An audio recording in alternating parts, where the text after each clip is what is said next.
It's a Tuesday night back home in the great state of Arizona in downtown Phoenix. That means D-backs baseball from Chase Field. An important late season series continues. As we draw closer to September, the Diamondbacks only 5.5 games back in the NL West and hosting the NL Central leaders, the St. Louis Cardinals, with the best record in baseball. It's Robbie Ray and Jaime Garcia, a matchup of left-handers for you tonight on Fox Sports Arizona. And good evening from Chase Field. Welcome to the broadcast. Steve Berthune, Bob Brenly along the way. The Diamondbacks and the Cardinals, game 2 of a 4-game series, Bob, after a sloppy game last night. Yeah, that's not one you want to hang on your wall, that's for sure. Both teams very sloppy. 2 physical errors, numerous mental errors for both ball clubs. But the thing that really hurt the Diamondbacks last night was the double play ball. The 3rd, 4th, 5th, and 6th inning. Each one of those innings, the Cardinals turned to double play. In the 7th, the D-backs left the bases loaded.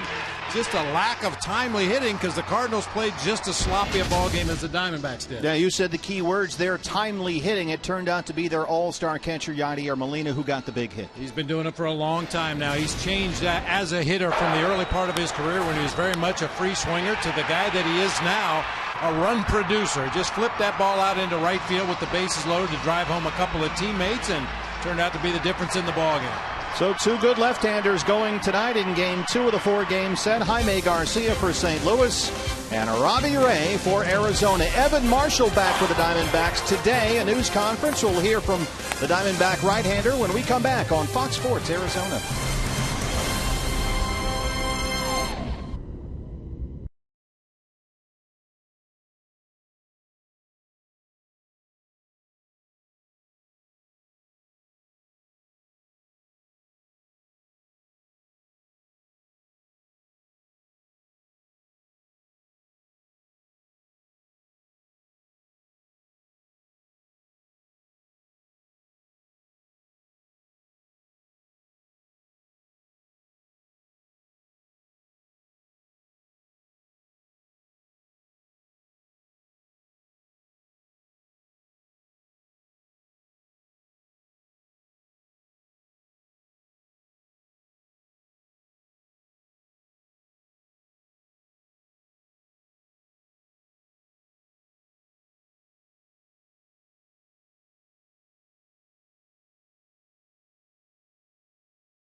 Is brought to you in part by Cox Gigablast. How will you live the gig life? By Lone Butte Casino. You're in for more winning moments at Lone Butte Casino. And by Jack in the Box. For a limited time, try the new Portobello Mushroom Buttery Jack with melted garlic herb butter. Welcome Welcome back to Chase Field. I'm Kate Longworth, getting you set for Game 2 of this 4-game set between the Cardinals and Diamondbacks. And with the best team in baseball in the house, you know an exciting game awaits. But you got to remember, in life, there is more than just the game of baseball, and that is something Evan Marshall has experienced the past few weeks. Just 3 weeks ago, he was struck with a line drive in the head. He fractured his skull while pitching for the Reno Aces. He experienced a lot of internal bleeding, clinging to life, but today, miraculously making an incredible recovery, able to walk, talk, hopes to play baseball again, and today recounting the incidents that was. I was face down, immediately thinking about what pitch I had thrown, and my ears were ringing, and I knew it wasn't the best of circumstances, but they came out to me. I got to my feet. I put my arm around Blake Lally, and we walked off the field together, and I wasn't feeling so good by the time I got to the dugout, and I was starting to get sick. And the speed to which everyone operated was what saved my life. Absolutely incredible to see Marshall back out here. He said it's the best therapy to be back at the ballpark, and now his team going out there trying to get back in the win column for him. It is a battle of the Southpaws tonight. We've got Garcia going for the Cardinals, and Robbie Ray gets the nod for the Diamondbacks. First pitch is coming your way. It's on the other side. Can the Diamondbacks do it against the best? We'll find out in just a few moments.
The National League has scored more runs than the Diamondbacks, who proved last night they can certainly hit with these Cardinals. Tonight, Robbie Ray and company looking to tighten things up and even up this 4-game series at a game apiece. The D-backs beginning tonight only 5.5 games off the lead in the National League West, but the Cardinals come in here with the best record in baseball. Your Arizona Ford starter for the D-backs, it's left-hander Robbie Ray. 0-5 in 7 starts since the All-Star break. Tonight, looking for his first win since July 7th and facing the Cardinals for the first time in his career. His pitching coach is Mike Harkey.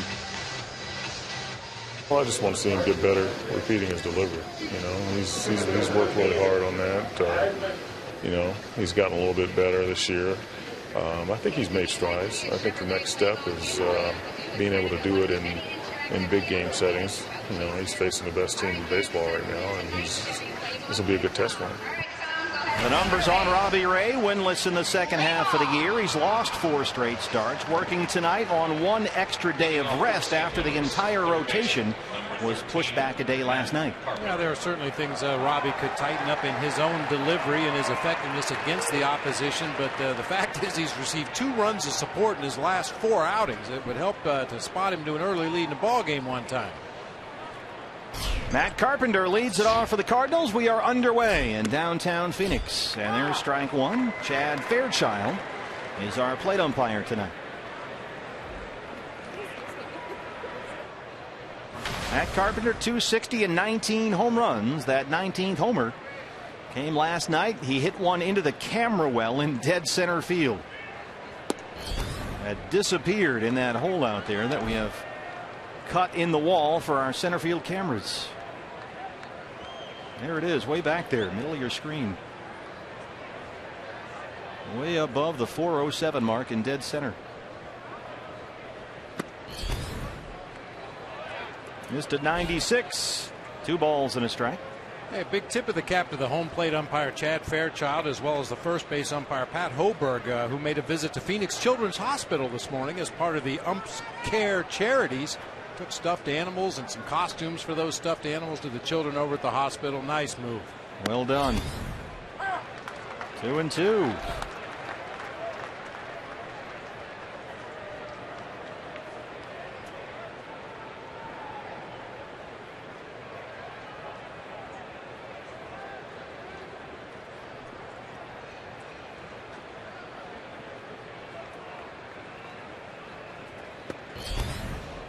Full count. Robbie Ray cannot afford to fall behind in counts, especially early in the ball game. That's been a problem for him at times this year. Rookie Tommy Pham is on deck. Johnny Peralta behind him.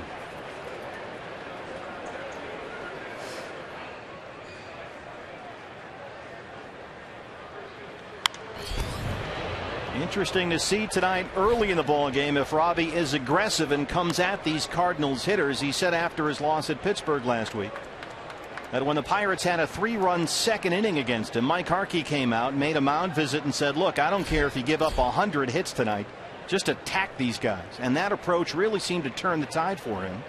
He got more aggressive with a fastball and didn't give up another run the rest of the ball game.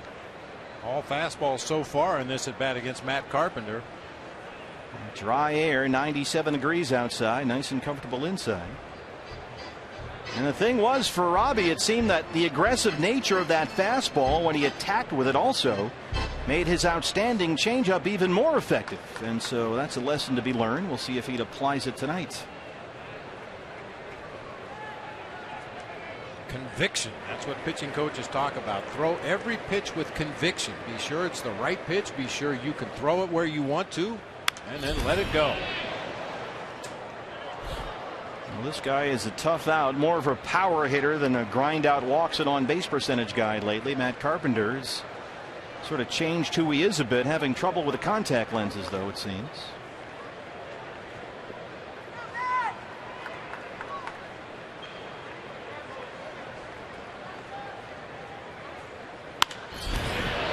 Toward the left field corner, Inciarte and foul ground, and he can't quite get there. And already Matt Carpenter grinding out the at-bat. The lineup for Mike Matheny's St. Louis Cardinals. Hopefully we'll be able to get rid of Matt Carpenter here pretty soon. Leading off the game, he'll be at third base. Tommy Pham in center field. Johnny Peralta at shortstop with Jason Hayward out in right field. Yadier Molina doing the catching once again. Stephen Piscotty in left. Colton Wong at second base. Former Diamondback Mark Reynolds at first, and Jaime Garcia, the left-hander, on the mound. 3 straight 2-strike foul balls, and he takes ball 4 high, a leadoff walk.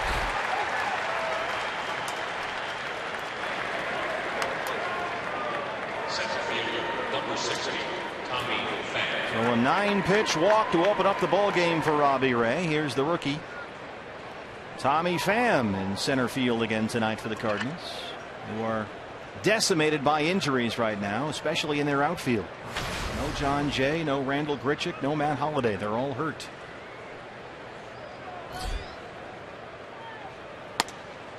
There's a strike on 1. Pham 1 for 5 last night, a single and an RBI. Just 20 games for the Cardinals this year.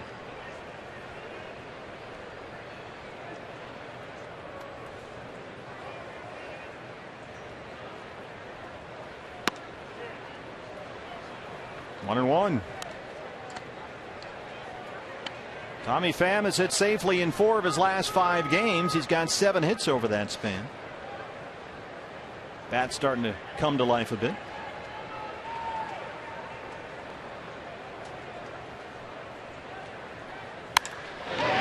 Base hit. He rolls it into right. Carpenter will head for third. The throw from Tomas. And Hill can corral it. Pham sneaks into second.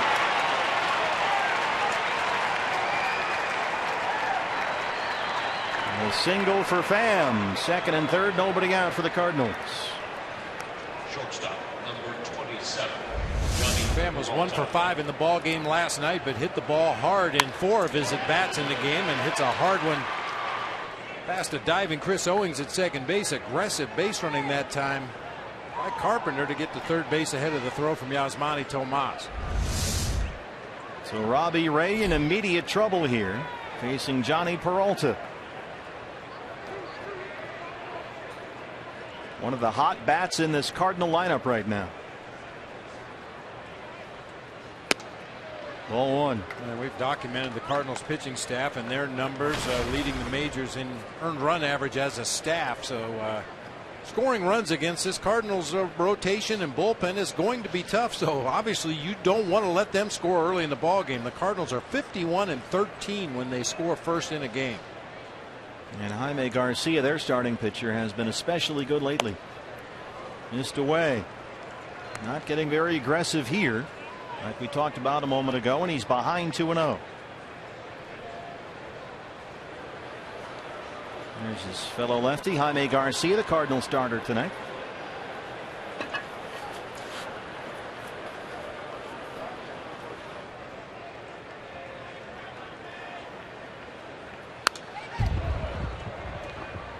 Johnny Peralta 1 for 4 last night, a single and a walk. He's hit safely in 7 straight games and 12 of his last 13.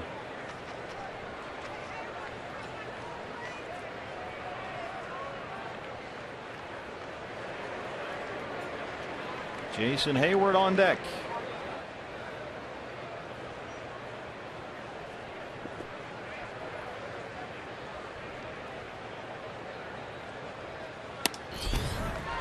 Back with a fastball that time, behind in the count, and he's back even 2-2. Good location. Started it right on the outside corner, just leaked it out there toward the left-handed batter's box. Peralta couldn't check his swing.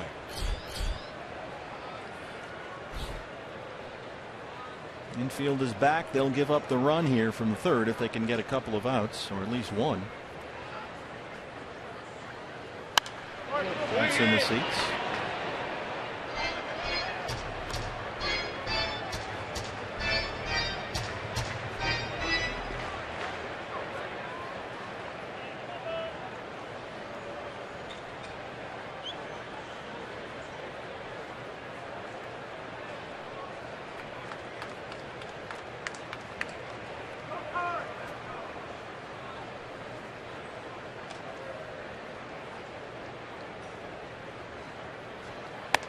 Got him on the 2-2. First strikeout for Robbie Ray. And a big out, number 1. Same tailing 4-seam fastball we saw on the outside part of the plate for a swinging strike just freezes Peralta that time up and in. That's big out in the inning right there. And now he'll deal with the cleanup man, Jason Hayward, 290 and 11 homers.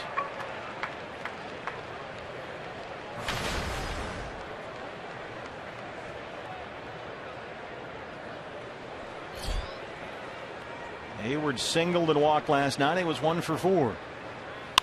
Jumps on the first one and drives it toward left center. That gets down. Carpenter scores. Pham right behind. Hayward a 2-run single, and it's 2-0 St. Louis.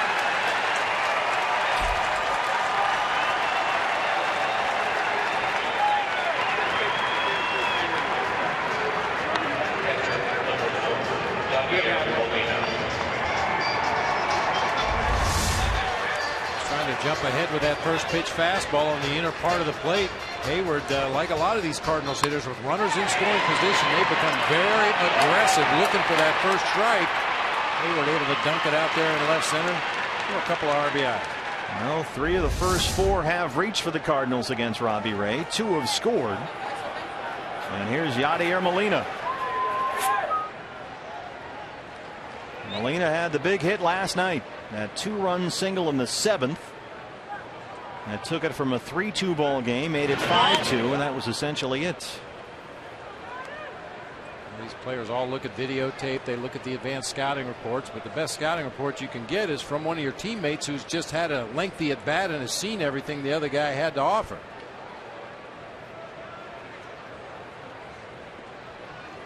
Big throw over, and Hayward is just back.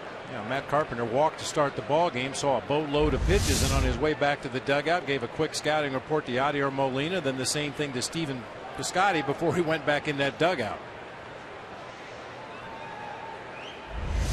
Matt Carpenter sees more pitches per at bat than just about any hitter in the major leagues.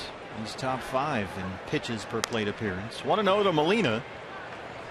282 and 4 home runs. That scouting report from a teammate doesn't always work as smoothly as that one did, however. I've told the story in the past when I was playing for the Phoenix Giants. Our leadoff hitter had a long at bat, eventually struck out. As he was walking back to the dugout, our number 2 hitter said, "What'd you see?" There goes Hayward. The throw from Castillo is on the short hop, and he's in there. Jason Hayward. That's his 20th stolen base of the year. He's only been caught twice. What did he see? Well, the number 1 hitter said, "You'll find out," and they dropped the bats and went at it right there in the on-deck circle. One hop throw down there to Chris Owings, and with the old fake slide there, the swim move, put the left arm out. When Chris Owings went to tag it, Hayward pulls it out of the way and grabs the bag with the right hand and eventually with his legs. Jim Joyce, the crew chief, the second base umpire tonight, in very good position to make that call. And Hayward is in there. Pretty creative slide right there. We've seen more and more of that this year from the good base runners, good base stealers. That swim move, slide head first, and when they go to tag one arm, pull it out of the way. 1-1 on Molina.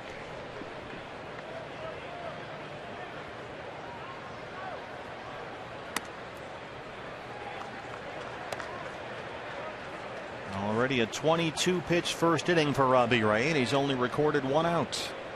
Behind on Molina, 2 balls and 1 strike.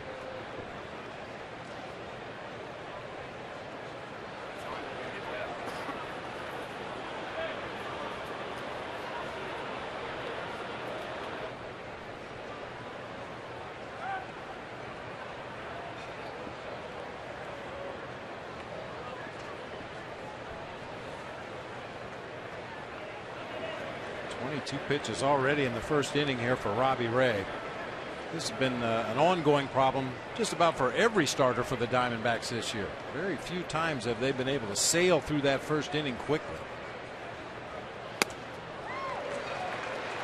And Molina caught in between that time, and it's even 2-2. Looking for that fastball, didn't get it, decided to swing anyway. And Molina in these situations red hot lately. 4 of his last 6 with runners in scoring position, 6 RBIs.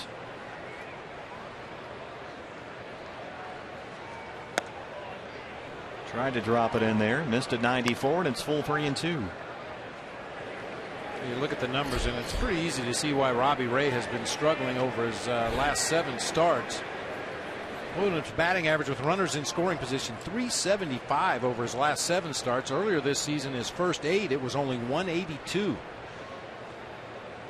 3-2 pitch.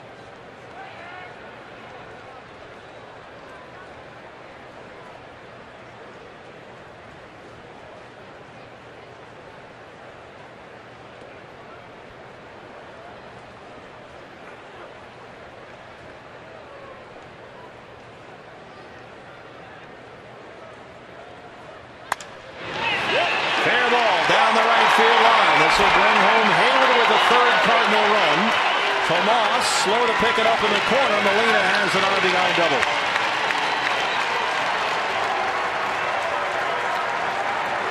Mike Harkey, 4 of the first 5 have reached, 3 have scored.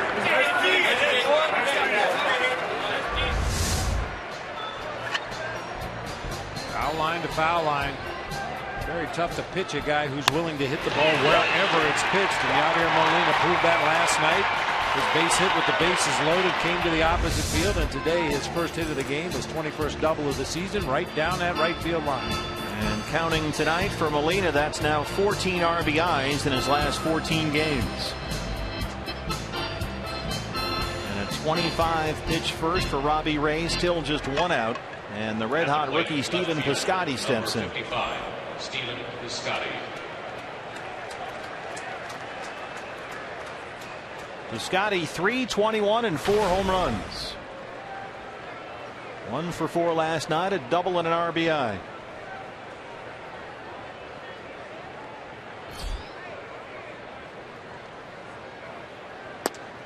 Ball 1. Does not start him off with a fastball that time. Piscotty has only played 31 major league games, but he's already had 16 extra base hits and 19 runs batted in. Former first-round pick out of Stanford 3 years ago. Here goes Molina for third. Throw is wide of the bag. A nice job there by Aaron Hill just to keep it from going to the left. And Yadier Molina has his third stolen base of the year.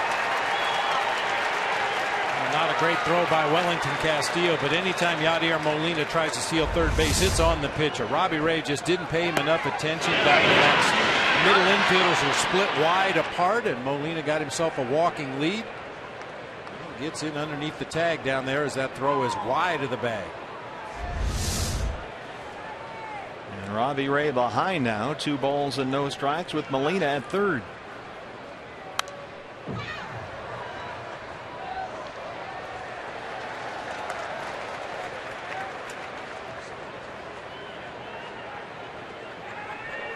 This is our first look at Piscotty this year live and in person, and you can see that left hand. He's way down on the knob of the bat. The little finger actually wrapped around the bottom of the bat, trying to get as much leverage as he possibly can. Well, he has never hit for a lot of power in the minor leagues, and he has been tweaking his swing a little bit this year, he says, trying to just get a little more pop out of that bat. He's been tinkering, trying to get more loft so those balls get out of here. 3-1. Well, different things work for different guys. I mean, we see Paul Goldschmidt choked up on the bat all the time. Saw it in Cincinnati. Joey Votto in 2 strike counts would choke up a couple of inches on the bat and still hit the ball with authority, with power.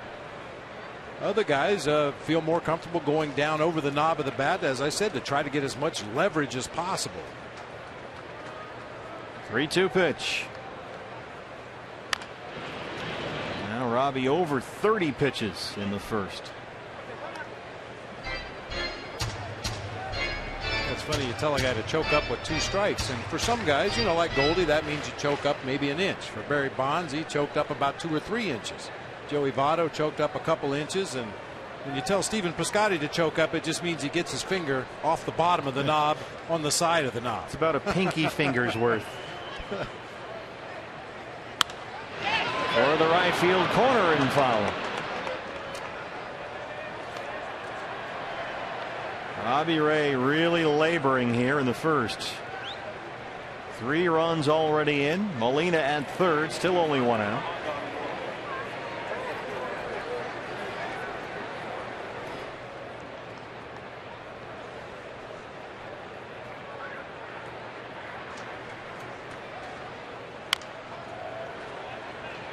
Boy, the Cardinals, man. These guys are all the same. They're all good. There is no easy out here. Already in the ball game. We've got 1 out here in the top of the first. The Cardinals have already scored 3. They've got a runner at third base. 8 2-strike foul balls already in the first inning. The absence of a put-away pitch, it has been a problem for Robbie all year long. This is upstairs, and Piscotty works the walk. Really good at bat right there. Second walk in the inning. And 5 of the first 6 have reached.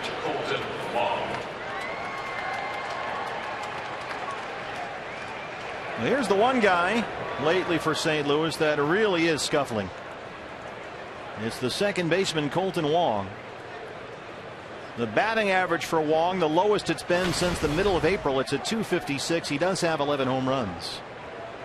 Just 2 for his last 27 at the plate. The bat has vanished since the last time we saw him earlier this year in St. Louis. That time he looked like he might even be a contender for a batting title. Randall Delgado starts to get it cranked up in the Sanderson Ford bullpen. We were in St. Louis at Busch Stadium the end of May, and Wong was in the 320s.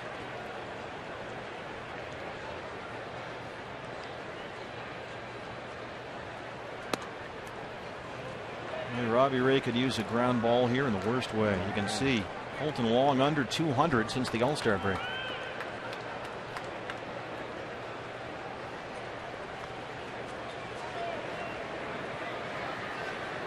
Randall Delgado just started on Saturday in Cincinnati through 65 pitches.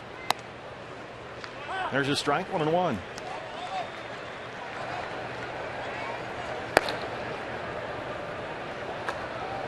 You get at this number, especially with a young guy like Robbie Ray. Don't forget, he's not been around all that long. He's only 23 years old.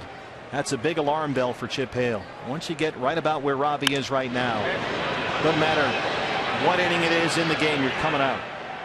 He's 30 to 35 pitch innings.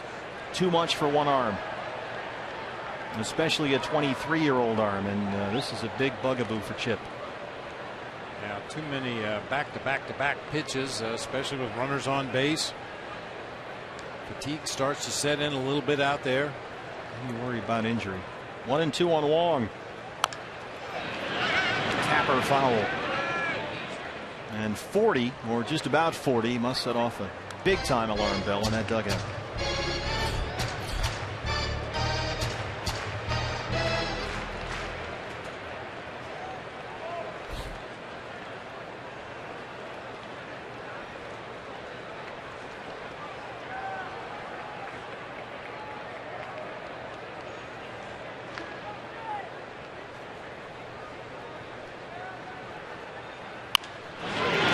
Shoots it the other way, a base hit.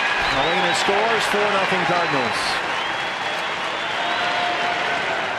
Just fought it off the other way through the hole for the RBI, and we're going to make sure that Delgado's good to go here.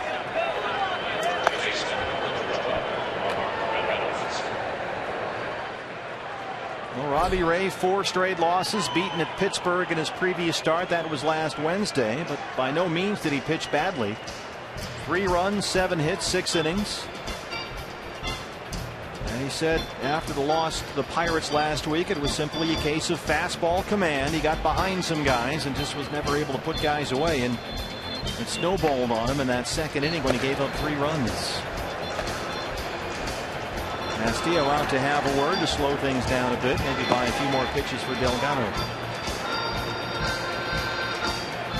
Keep in mind, Randall Delgado will get 8 warm-up pitches when he gets out to the game mound, so I think that's why the constant communication down there with Mel Stottlemyre Jr. Is he close enough that 8 more pitches will get him ready? Well, apparently not. Mark Reynolds, the number 8 hitter, steps in.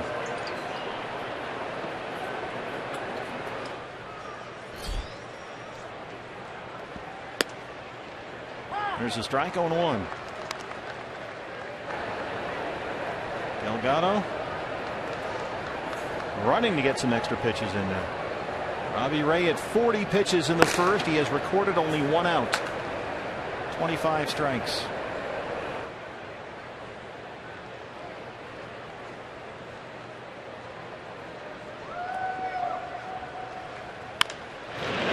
Goes to short. Ahmed. He gets the force on Piscotty. 2 down.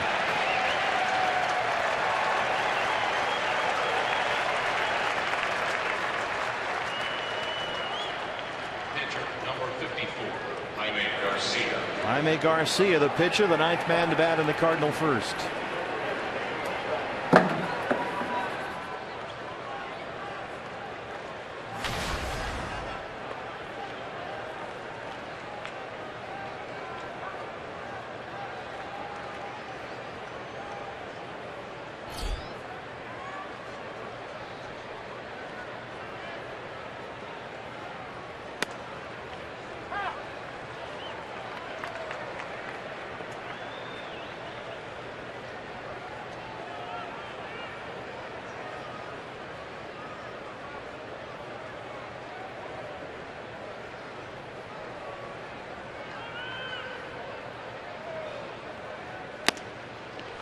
0-2.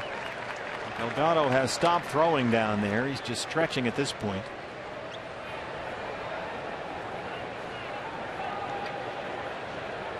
I'd like to think Robbie Ray can retire the opposing pitcher, but should Garcia reach, you've got Matt Carpenter at the top of the order rolling around again. He's a left-handed hitter. I'm not sure if that's even a factor at this point.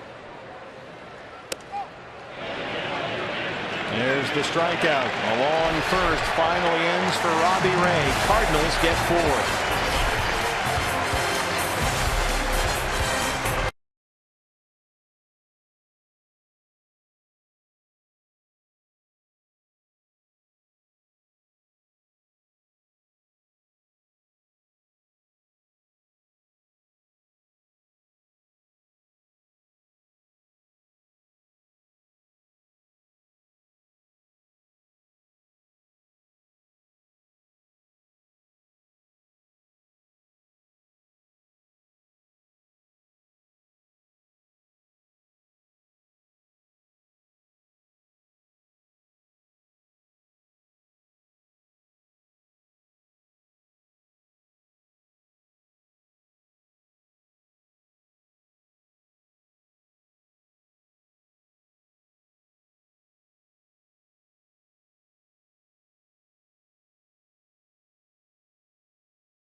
This Cardinals club, D-backs have lost 10 of their last 11 games versus St. Louis, and they're in a quick 4-0 hole here.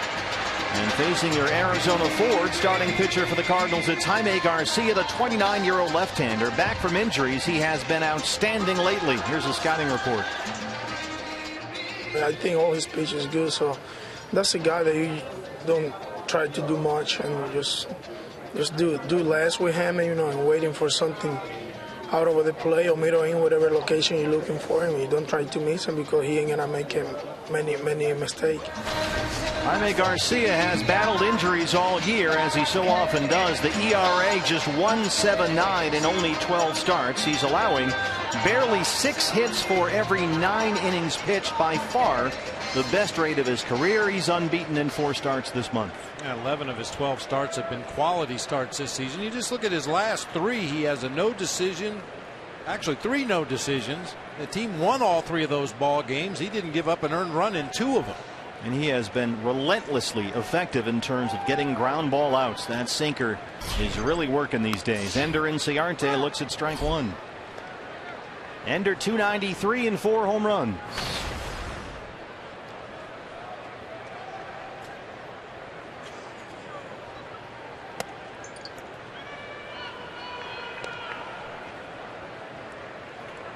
Garcia with a 4-seamer, a 2-seamer, a slider, and a straight changeup. It's funny because back in 2009, as a minor leaguer in the Cardinals organization, he was voted the best curveball in the minor league system. He rarely throws it anymore. Only 7% of the time will he throw that big overhand curve.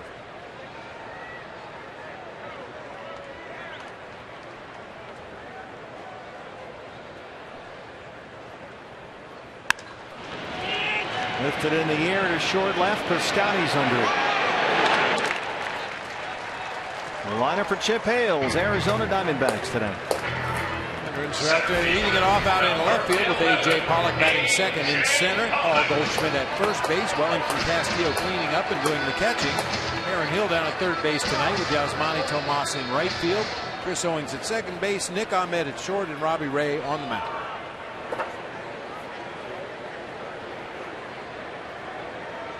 Here's A.J. Pollock.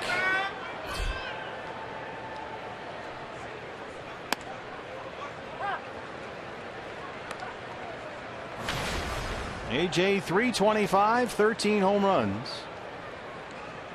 Fourth in the National League in hitting and leading the league in runs scored.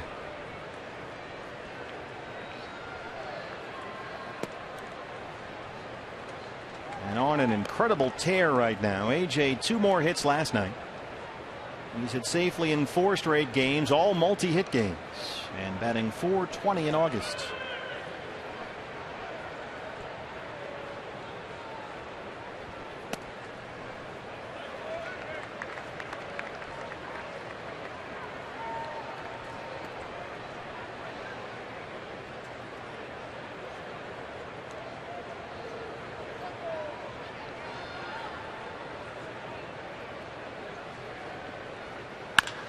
Right back at you.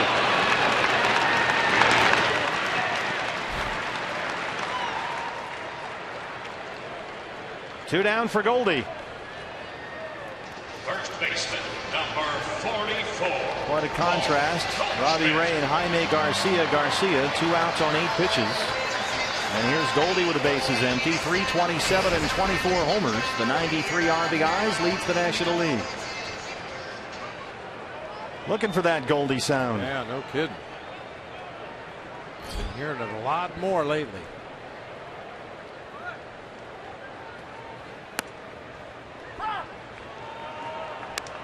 Goldie 0 for 4 with a walk last night. Hit into a bases loaded double play to end an inning. And is hitless since the 4-hit 2-homer game Saturday at Cincinnati. He's down 0-2.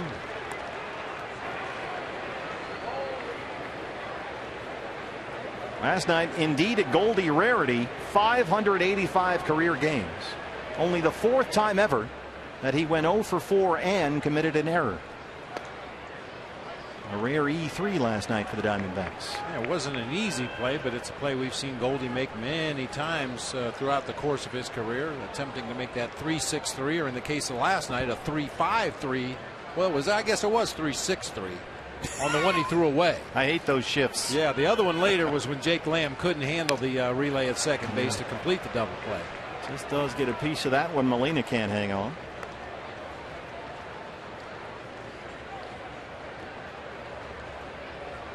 Yeah, we're going to have another statistical category. I mean, I tried to find out how many times this year the third baseman has been involved in an attempted double play at second base.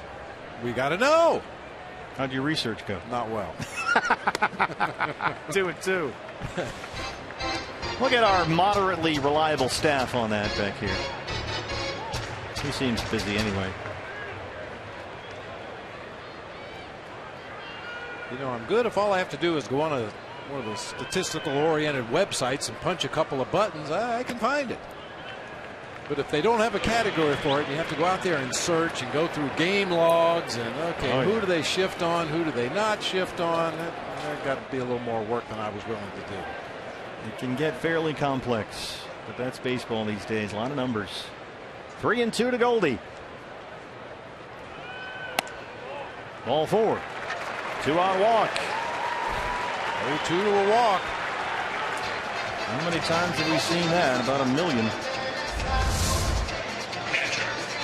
Not that far outside, trying to backdoor him upstairs, but Chad Fairchild not biting. So a 2-out base runner for Wellington Castillo. Well, the good news for Goldie in that at bat, I think he saw everything that Jaime Garcia throws. A fastball, a changeup, a slider, a curve, back-to-back changeups to run the count to full, and then it looked like another changeup that was just off the upper quadrant of the strike zone for ball 4. Well, he has a pair of hits in each of his last 3 games. He homered Sunday in Cincinnati, homered again here last night.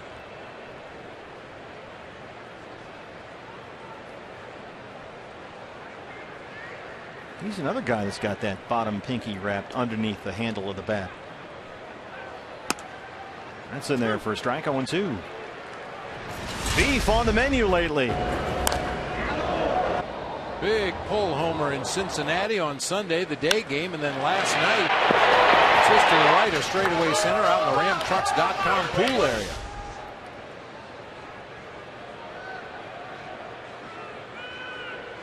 2 strikes. That bottom hand still wrapped around the handle. He misses up and in. 1-2.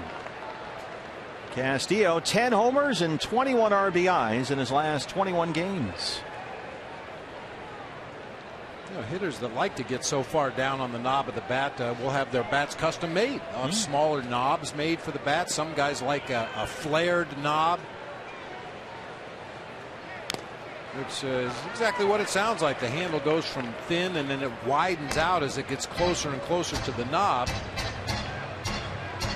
Over the years, you know, these guys are very particular about their hitting instruments. You know, they go to Louisville Slugger and they go to some of the bat companies and they say, listen, I really like this model. If you could make the handle just a little bit thinner and put a little bit more of the weight out toward the end of the bat, and go back to Louisville and try to spin them off one and say, try this, see how you like this one. Fly ball center field. Pham has room.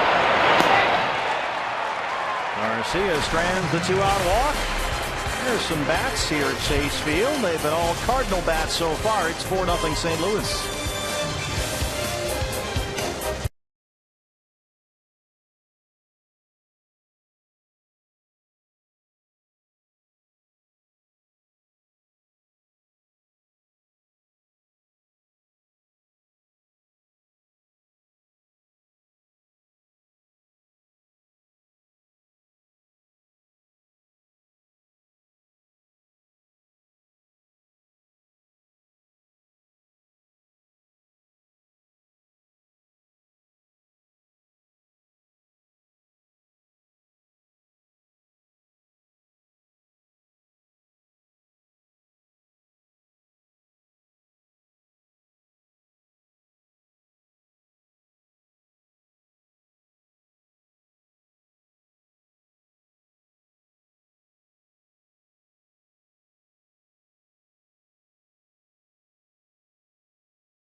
Have teamed up for the broadcast fundraiser to raise over $1.5 million for local charities.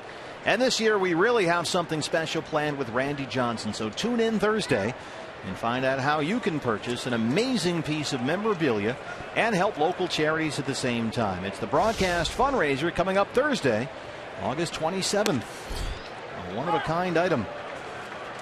And you can participate. A rough first inning to say the least for Robbie Ray. 44 pitches. 6 of the first 7 Cardinals batters reached against him.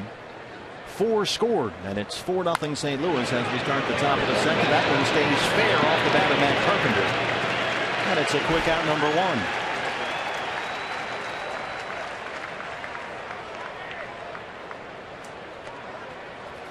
1. You surprised Robbie's back out there?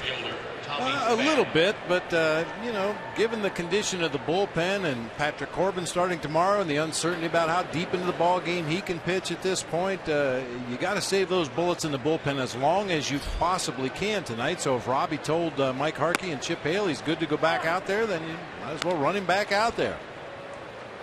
And of course, Patrick Corbin the other day in Cincinnati. That was Thursday. Was able to go only 2 innings in that ball game. Josh Colmenter worked 3 innings of long relief. So I imagine you can't take too many of these in one turn through the rotation. Guys, 1, 2, 3 inning outings out of your starters. Yeah, if you have a couple of short outings in a row, obviously it's really going to tax your bullpen. But even in one trip through the rotation, 5 guys, if you have 2 bad starts where you've got to dip into that bullpen early, it causes you to have to make roster moves to get healthy arms in that bullpen. They did that with Zach Godley last week. 2-2 to Pham is in the dirt. And it's full 3-2. You mentioned Tommy Pham. This is only his 21st game since being called up to the major league level, but in his 71 at-bats, he's shown that he hits the ball very hard. Only Giancarlo Stanton and Kyle Schwarber have a higher exit velocity than Tommy Pham. And I mentioned it. He hit the ball hard 4 times in the game last night, and his base hit back in the first was 100 miles per hour off the bat. You have the access to StatCast that we do here, the family of Fox networks. You can really start measuring stuff and exit velocity and things like that. And you can say, well, that guy really seems like he hits the ball hard. Well, now you can quantify it and put a number on it. Nick Ahmed short. Wow. Goldie can't make the scoop. That one was hit hard off the bat of Johnny Peralta, and Ahmed just smothered it behind the second base bag. What a play by Nick. The ball hit really hard back up toward the middle of the field, but Nick Ahmed right there to smother it. Unfortunately, Chris Owings' throw had plenty of time to get Peralta. That ball was hit so hard. Unfortunately, CO spikes it in the dirt over there to Goldie, who can't hang on this time. It's 6-4 on the force at second. Peralta safe on a fielder's choice. 2 outs for Hayward.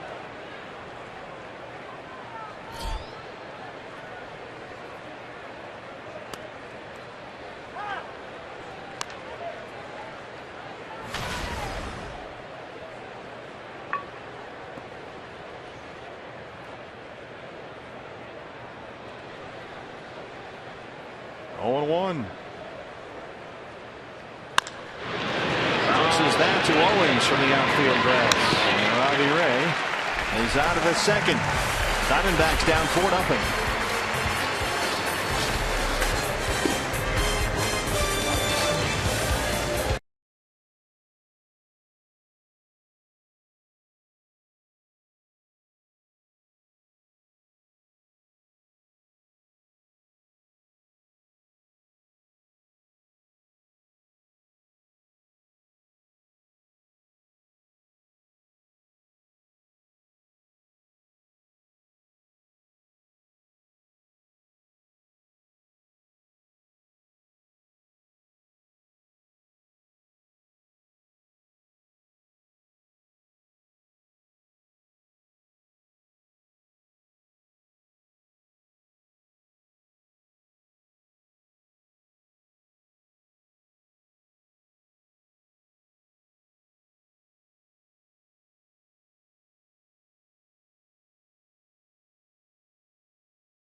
We were in Cincinnati. We're going to have Tuffy Gosowicz and Joe Garagiola Sr. up here in the booth, and we thought it might be fun if you would tweet us a photo of you in your best catcher stance.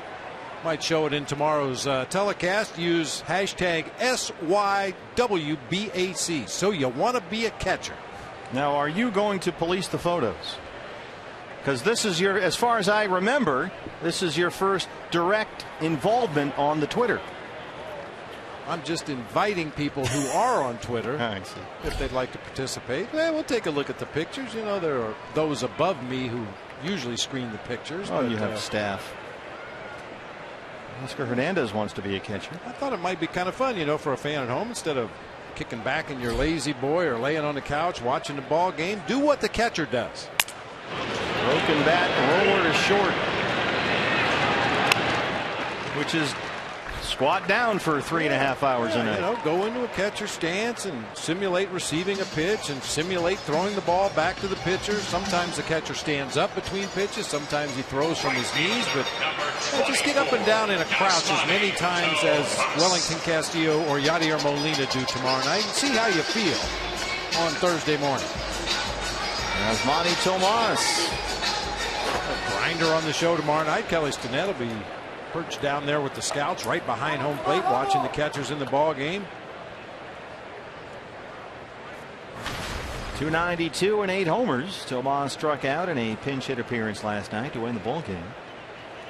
0 for 4 with 4 punch outs Sunday in Cincinnati, and he's up there hacking away. Down 0-1. If you happen to be watching the game during dinner, you could have your wife or kids throw dinner rolls at you. Practice blocking them. Don't let them get past you. And that would be different from how exactly? Base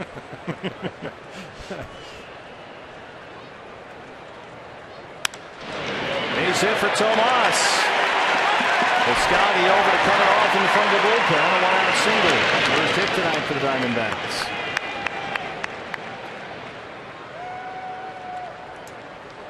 Second baseman, number 16, Chris Owings. Brings up Chris Owings.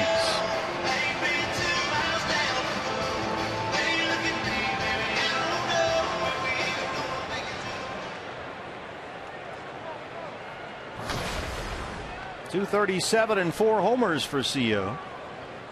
0 for 3 last night. Couple of strikeouts.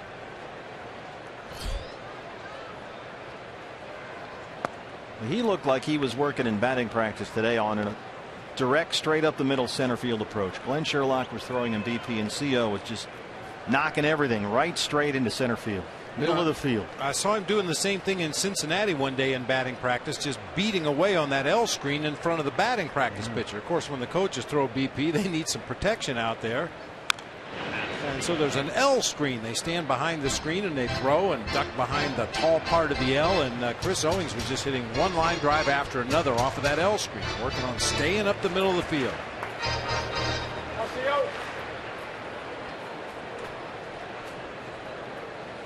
It's been a long process for CO, coming off that very serious shoulder injury, working with Turner Ward and Mark Grace.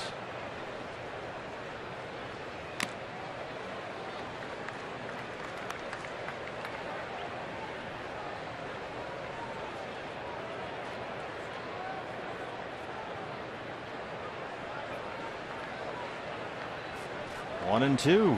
Chris Owings hit under .230 in the first half of the year, but CO at .260 since the All-Star break. So some clear improvement there. And a more productive bat in the lineup, certainly.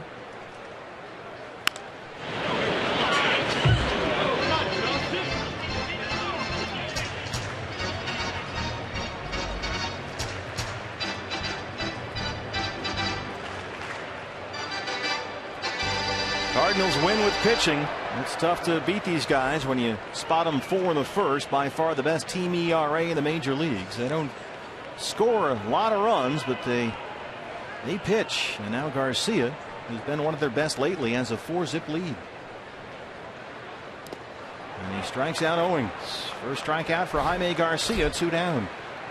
Hey, partner, I need to have a make good here. While we were on that last road trip, I got a real nice letter from a gentleman named Andy Kerr from Las Vegas, Nevada. And he wanted us to extend birthday wishes to his aunt. Now, her name is Frances Carter, but everybody calls her Freddie. And Freddie Carter has been a huge Diamondbacks fan since the very beginning. She watches every game, every night back in Green Valley, Nevada. And her birthday was on the 19th of August when we were on the last road trip, and I didn't get the letter until we got home from the trip. So, Freddie Carter in Green Valley, we want to wish you a very happy belated birthday. She's 91 years old and quite the athlete, I'm told. She's the first woman to climb the highest peak in all 50 states in our country. Wow. How about that? Well, happy birthday, Freddie. Yeah. Thanks for being a Diamondback fan and a member of D-Back Nation. Supporting the Diamondbacks. From on top of Mount 500, perhaps. You scaled that mountain. So have we. I think some of the mountains she climbed were a lot easier than Mount 500 has been for the team this year. The Hillary step. We stumbled here and there, but we made it. 1-0 on Nick Ahmed. So you figure out which is the highest mountain in every state. You go there, you climb it. That's just. I have that under the Department of just getting it done. She's ready to get it done. Waiting for Nick Ahmed to hit a ball out there to her.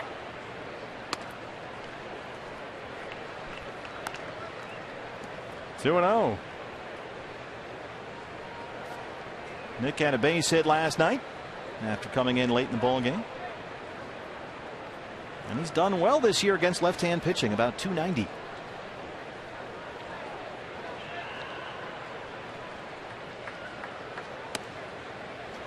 Two and one. Hey fans, anytime the D-backs score 5 runs or more, Taco Bell is giving away 3 free tacos with the purchase of a large drink between 4 and 6 the following day at participating locations.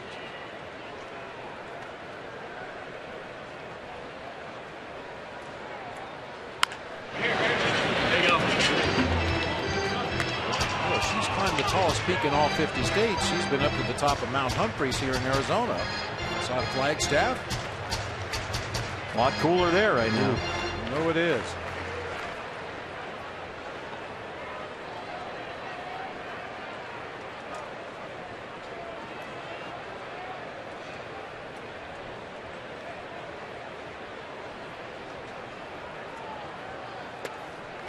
Garcia strikes out Ahmed. Back-to-back strikeouts after the Tomas single. Through 2, it's 4-0 Cardinals.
Slogan Chip Hale has been hearing a lot of, with 4 guys very capable of playing the outfield, whether it be center field, right field, or left field.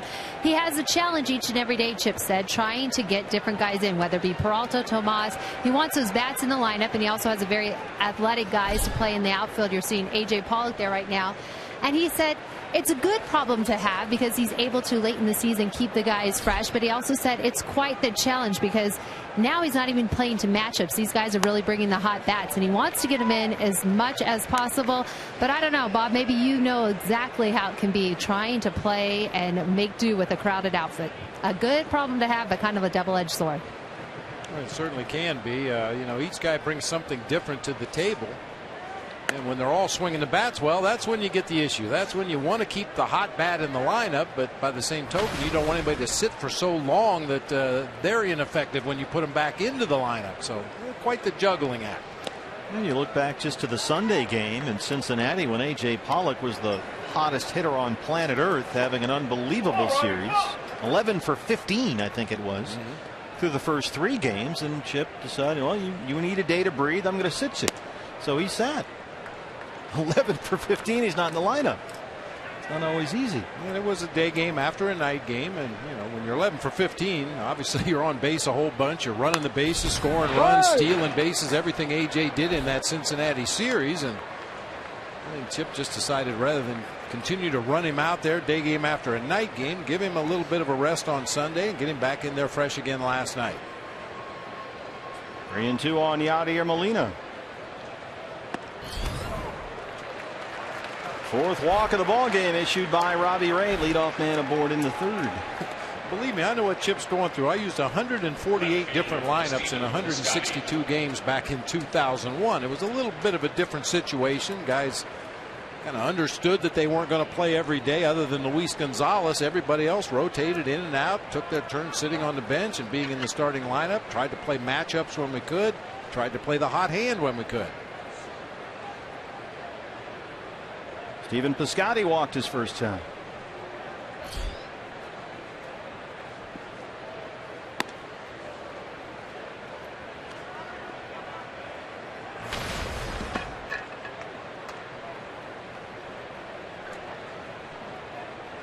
Mike Matheny has had the opposite problem, just trying to find healthy outfielders. No Jay and no Holiday and no Grichuk.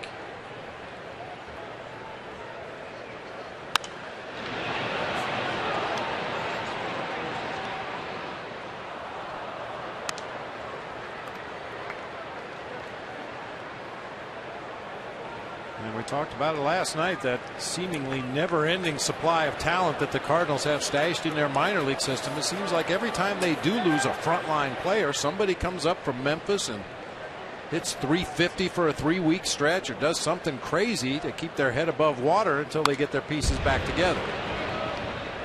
Every year.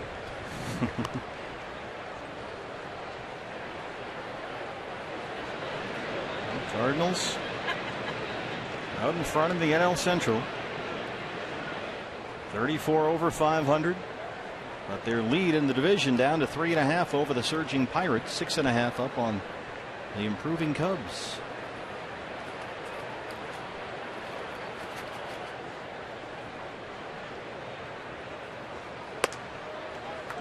Pirates already beaten today by the Miami Marlins 5-2. Giants playing the Cubs tonight in San Francisco. Second inning, no score in that game.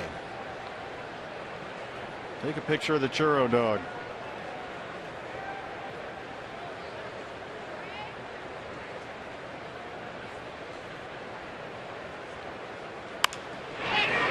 Went to center. AJ got a late break, but he runs it down in the gap for the first out.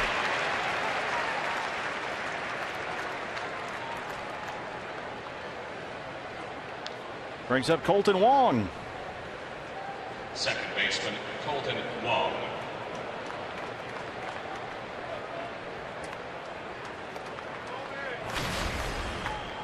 RBI single his first time up. It was long overdue. Wong having a very slow month at the plate. 145 in August, still without an extra base hit this month.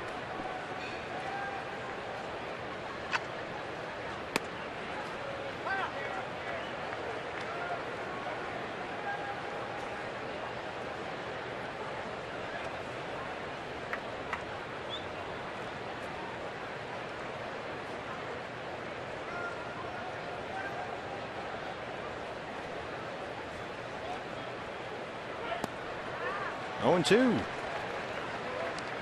we talk about all the missing pieces for the St. Louis Cardinals, and you can see the patch on the left arm right there of Colton Wong. Oscar Taveras, who was tragically killed. He was a real good looking young ball player, a guy I think the Cardinals were counting on to be a big part of their future.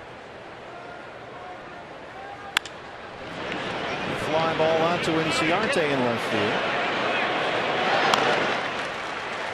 Carlos Martinez, their outstanding young pitcher, very close with Oscar Taveras, and Martinez took the number 18 for himself in honor of his good friend and teammate.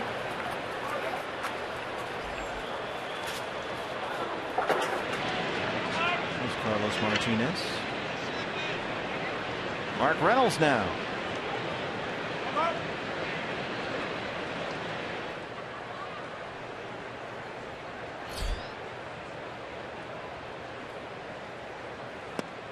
Mark Reynolds, ever since the Cardinals lost Matt Adams to an injury in that series against the Diamondbacks near the end of May, has been their primary first baseman. They've had other guys over there from time to time, but Reynolds has received the bulk of the work at first.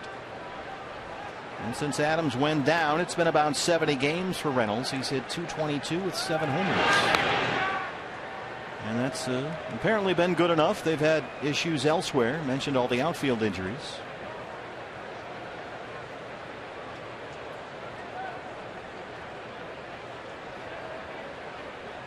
.70 pitches for Robbie Ray, 44 strikes.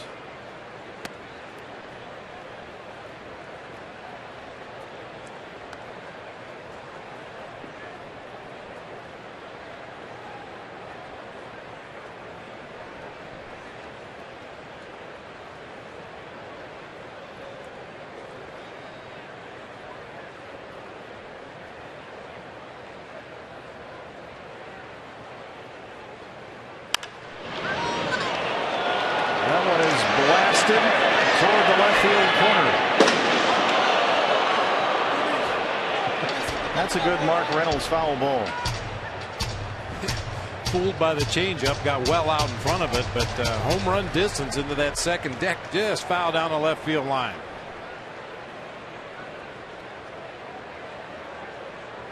I guess when you're an offense that struggles to put runs on the board, it helps to have a guy like Reynolds in your lineup. Even though the home runs have been infrequent this year, there's always the threat that he might hit one over the moon.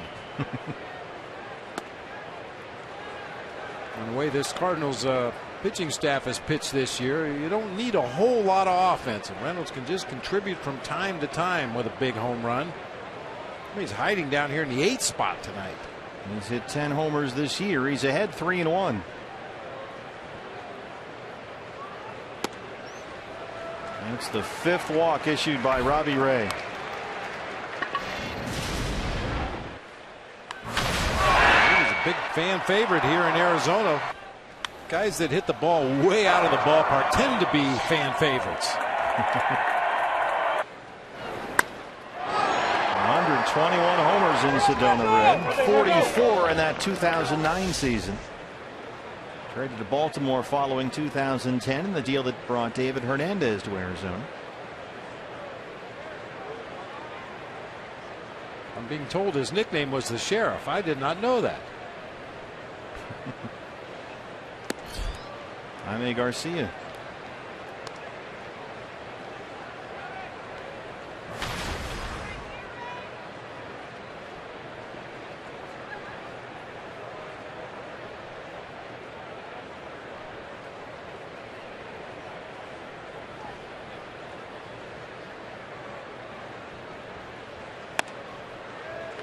Robbie Ray, 5 walks. That's a new career high.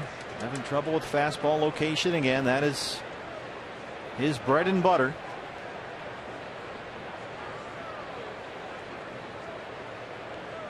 Oh, 5 in 7 starts in the second half of the year. His ERA since the All-Star break is 4.97. It was 2.16 before the break. It's been a struggle here.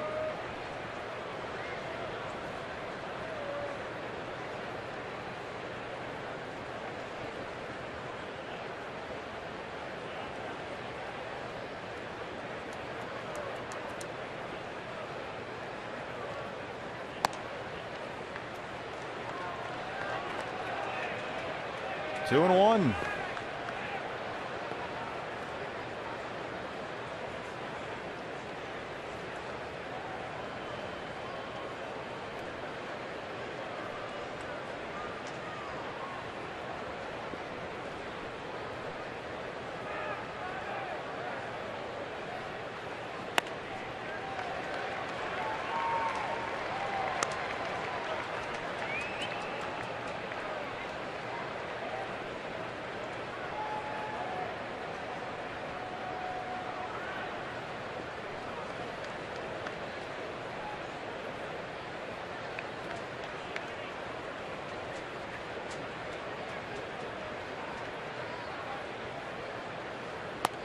Got him.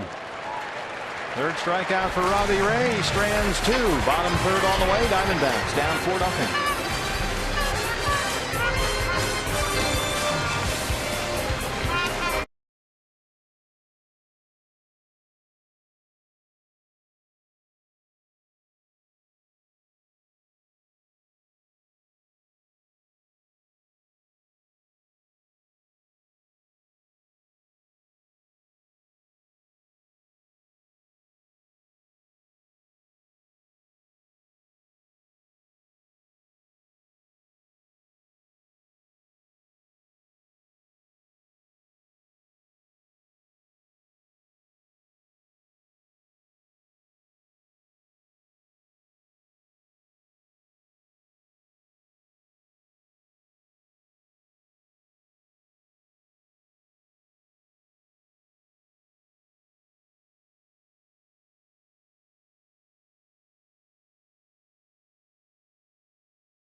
Sunday, August 30th here at Chase Field. Bring the kids early. Watch the Lego movie on the DBTV board before the Diamondbacks and A's game.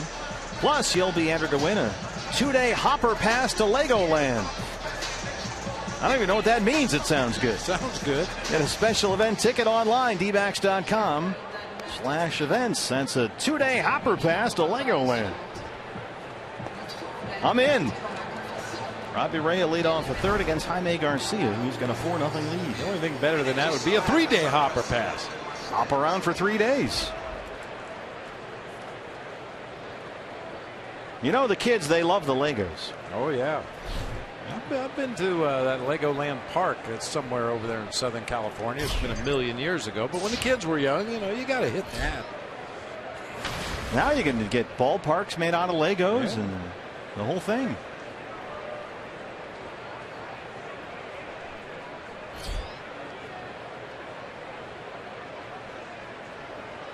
Tell you what, though, have you ever stepped on a Lego in the middle of the night? Oh, hurts. Oh, man.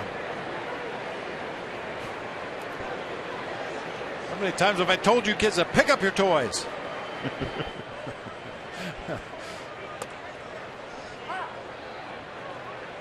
Yeah, it's always great when there's a small Lego city on the floor of the dining room in the middle of the night.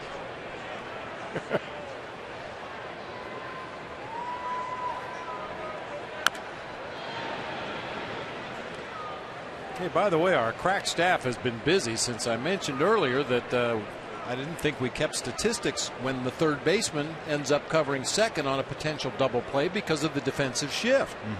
Well, this season there have been 28 double plays where the third baseman was the second player in the sequence. Got the put out at second and an assist at first base. So 28 times we know that there's been a completed double play with the third baseman in the middle. We don't know how many attempts there have been. Our thanks to the folks at Stats Inc. for looking that up for us. Robbie Ray strikes out. 3 straight strikeouts for Jaime Garcia. 1 down in the third. I guess I thought it would have been more than that because so many teams are using the exaggerated pull shifts that it seemed like there would have been more than that over the course of the entire season. Almost up. There you go. Too hot for that tonight. Got snacks. Diamondbacks trying to wake up their slumbering offense here. So far, the first time through, just a walk and a single against Jaime Garcia. And here's the leadoff man, Ender Inciarte.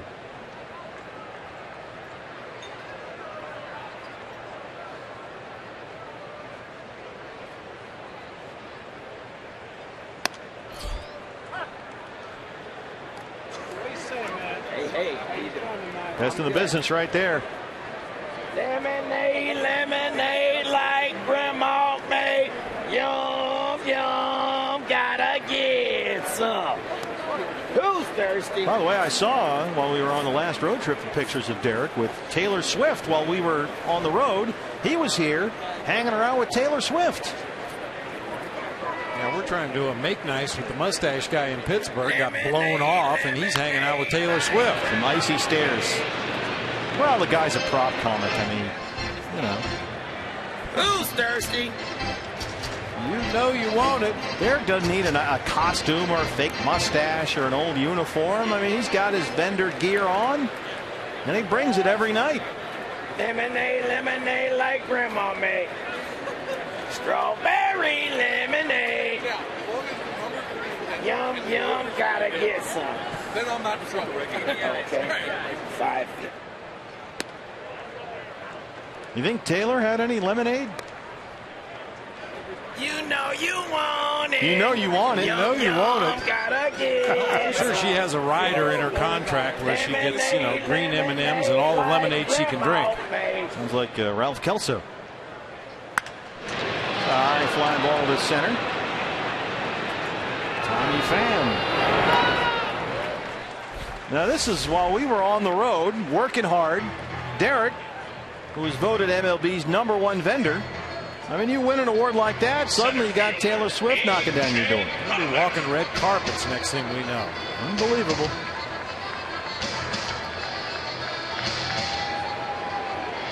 Attaboy, Derek. Lemonade, lemonade like grandma made. Yum, yum, gotta get some, yeah, baby! A.J. Pollock.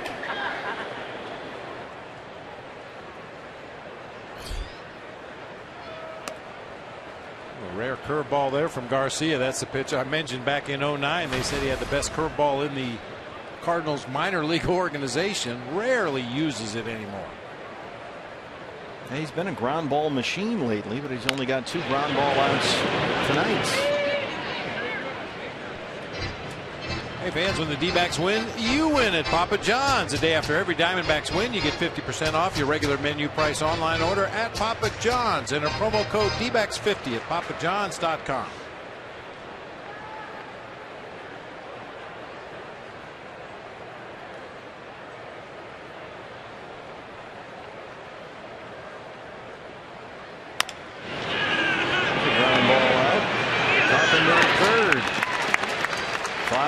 Set down by Jaime Garcia, who's got a 4-0 lead.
Pioneer Valley Honda dealers, where you'll get more standard features for less money.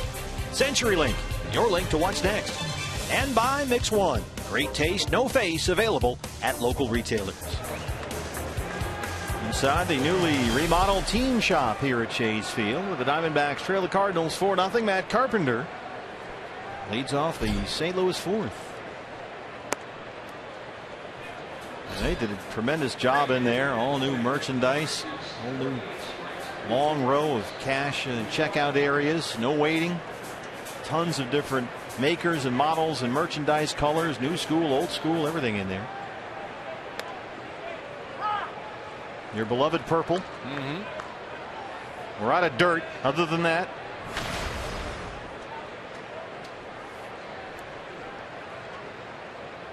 I want to know who was the model for those mannequins in there wearing the uniforms. That was a good looking ball player. Look at that. Ready to hit. Good face.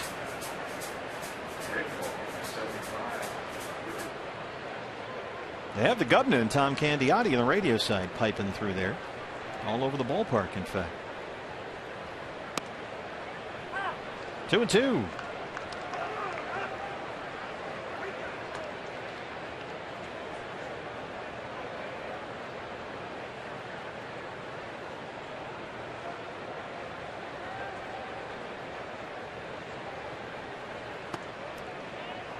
Robbie's already walked a career high 5, and he's behind on Carpenter 3-2 to lead off the 4th. Now, she's going to buy the big D-bat dog and have the camera guy following her around. She's probably trying to be a little sneaky about it. Maybe sharing with friends or family. Or maybe she's really, really hungry. It happens. Long day.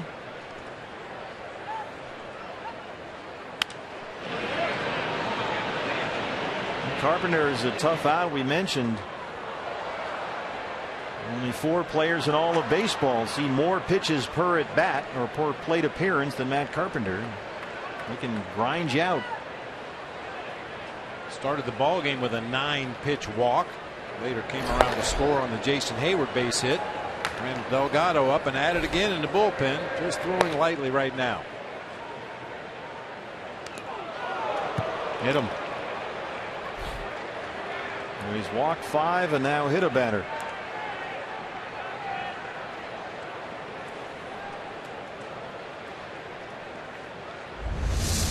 One of those inside fastballs that kind of chased Carpenter out of there. Caught him on the back of the right elbow, it appeared, as that ball bounced over into the on deck circle on the first base side.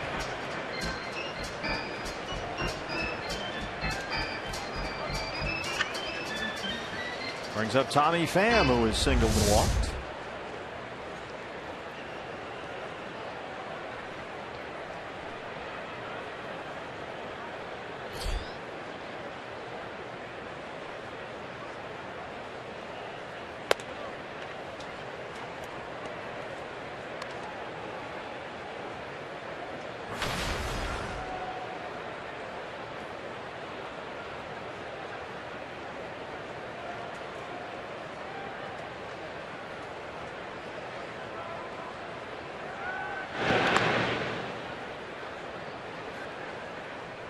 Robbie Ray trying to get back to who he was as a pitcher in the first half of the year. That made him so successful.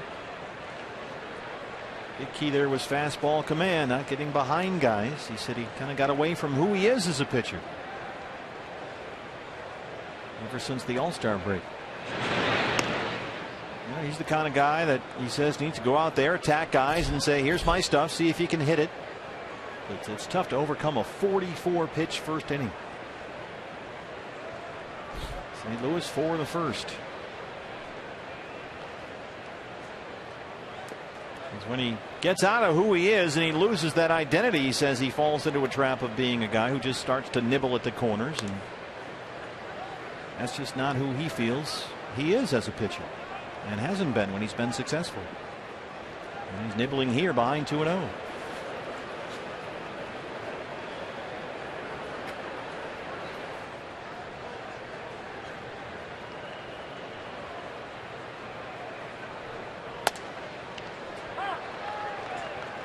There's a really fine line for a guy like Robbie Ray. I mean, to move forward and have success in his career, I think everybody agrees he has to have better secondary pitches. He needs to command the slider a little better, needs to command the changeup a little better, but it seemed like the success he was having early in the season was when he was throwing 80% fastballs, just pounding that zone like you're talking about. Tommy Pham has got his second hit tonight. Carpenter heads for third. And Tomas will throw to the bag once again, allowing Pham once again to get second base.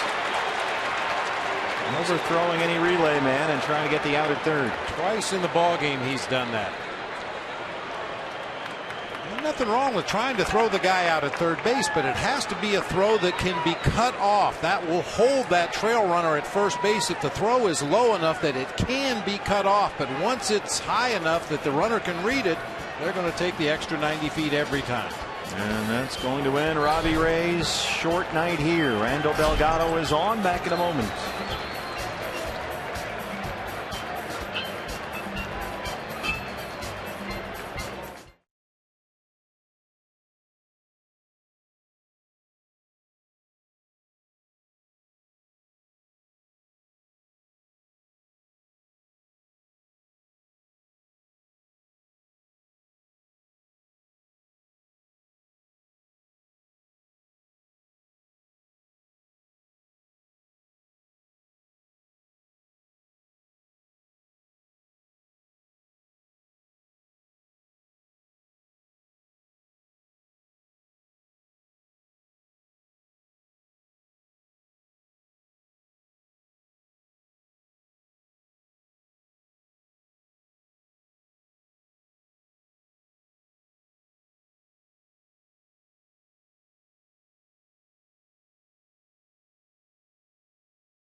Overthrowing the cutoff man is just going to kill you in this game.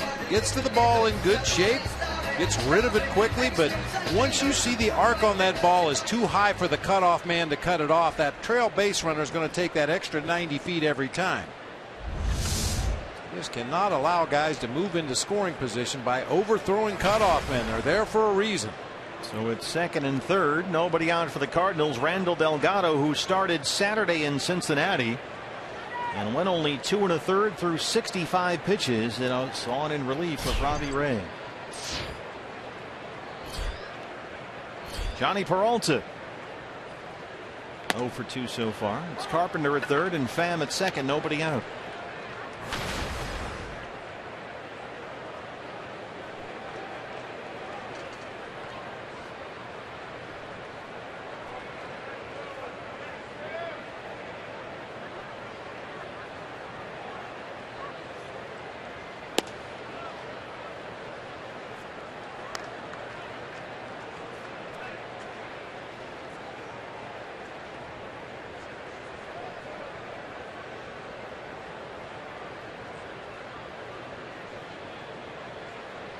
Try to spot start with Randall in the rotation over the weekend in Cincinnati, but Chip Hale said after the way it went, it didn't go all that well for Randall. But frankly, the bigger concern is they just need him in the bullpen right now, and tonight is another example of exactly why. Getting a little thin and overworked back there, and Delgado's gotten key outs for them throughout the year. They don't have the luxury now of auditioning him as a starter. Chip says they'll look for opportunities in the course of September, but for the most part, he's needed right now in relief. Certainly, it's not the most glamorous job on any major league team, but you need somebody to pitch when you're behind in a ball game. You need somebody to come in and eat up innings. You know, when you have a lead late in a ball game, your bullpen follows an orderly fashion. Chip knows which guys he wants in there and which innings late in the ball game when you have a lead. But when you fall behind early in the game, you just need length. You need innings. It's not a glamorous job. I think Dick Tidrow was the first one they called the dirt man. You usually don't get wins, you don't get losses, you don't get saves, but you eat up valuable innings and hopefully keep your team in the ball game until they can get their offense going. 2-2. Drives it to center. AJ Carpenter at third, and here he comes. That will move up as well, and it's 5-0 St. Louis. RBI for Johnny Peralta.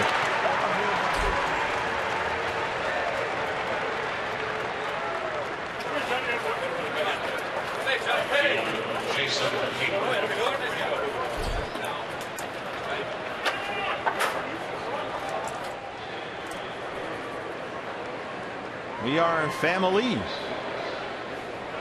Tommy Pham's twin sister here.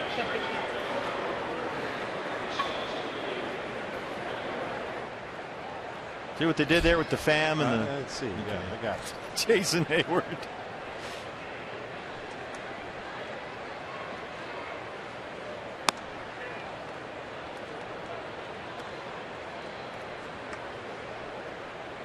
There's Tommy Pham at third, the rookie.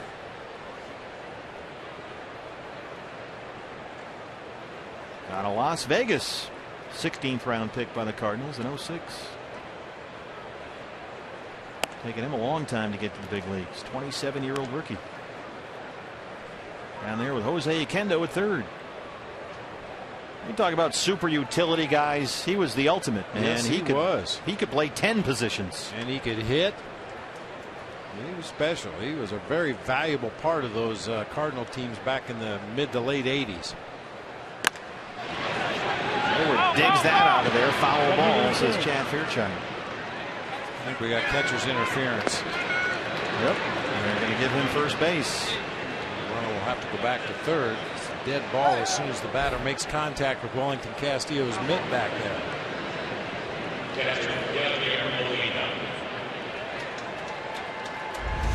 Real late swing that time by Hayward, and just does clip the back of Wellington's glove. You see him point to it right away. Knocks his glove right down into the dirt that time.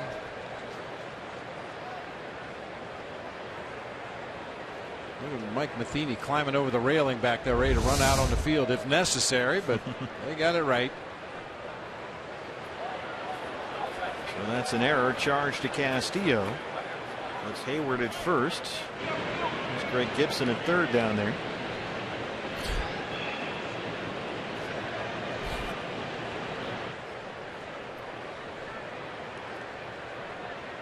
So that's catcher's interference. E2 puts Hayward on board. They're on the corners, one out for Molina, who has a double and walk. An RBI, he scored a run.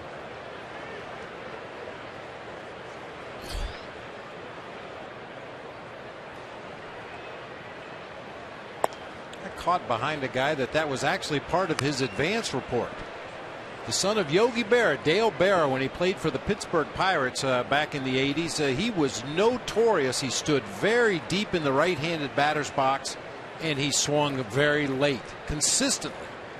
He would reach base more often than anybody else in the game on catcher's interference every year. So we would have to talk about it in the advance meeting. Hey, make sure when Dale Berra comes up, you scoot back an extra 6 inches or an extra foot to make sure he doesn't hit your mitt. You'd think the son of a great catcher would be a little more sensitive to these types of things.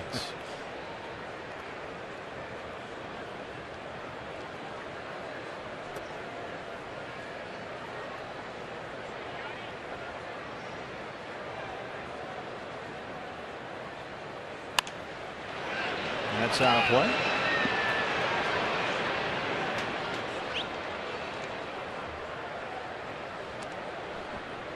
Now, if you have a whole set of catcher's gear and want to put it on and take a picture and tweet it in, that'd be great. But if not, at least assume the catcher stands and see if you can stand up afterwards. Now, what in particular might sway your selection of a catching stance photo? What particularly are you looking for? I don't really know. I think we need to get a plan here. It's art. You just know it when you see it. I got it. I think the Supreme Court said that about something else, but that's for another show. You want to see a good setup, this wide stance, give a low target. Make sure the first and third base coach can't see your signs.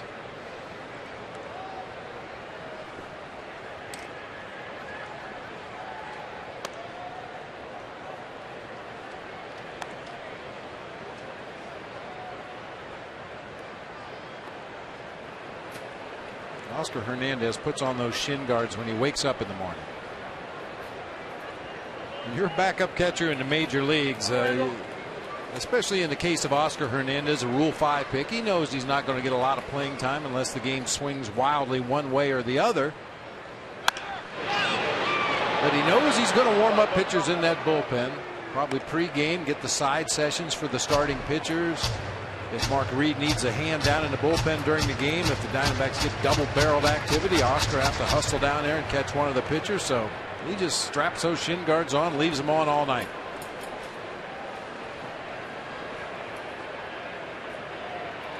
Two and two. I would like to see some. We saw this from Francisco Cervelli in Pittsburgh. Some Tony Pena splits. Ooh. Now that's big time. You can get down to that level. That's getting it done. I'd have to ask you to sign an insurance waiver before you try doing that, but yeah, that would score some points. Yeah, there you go. Practicing. I like the way he's got his hand behind him.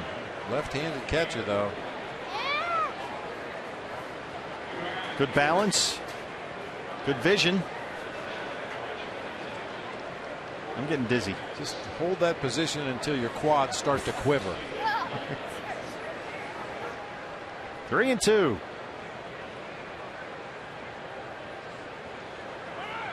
Drives it to center. A.J. Pollock able to run it down. Here comes Pham to score the 6th Cardinal run. And it's another RBI for Yadier Molina. That's 15 in his last 14 games.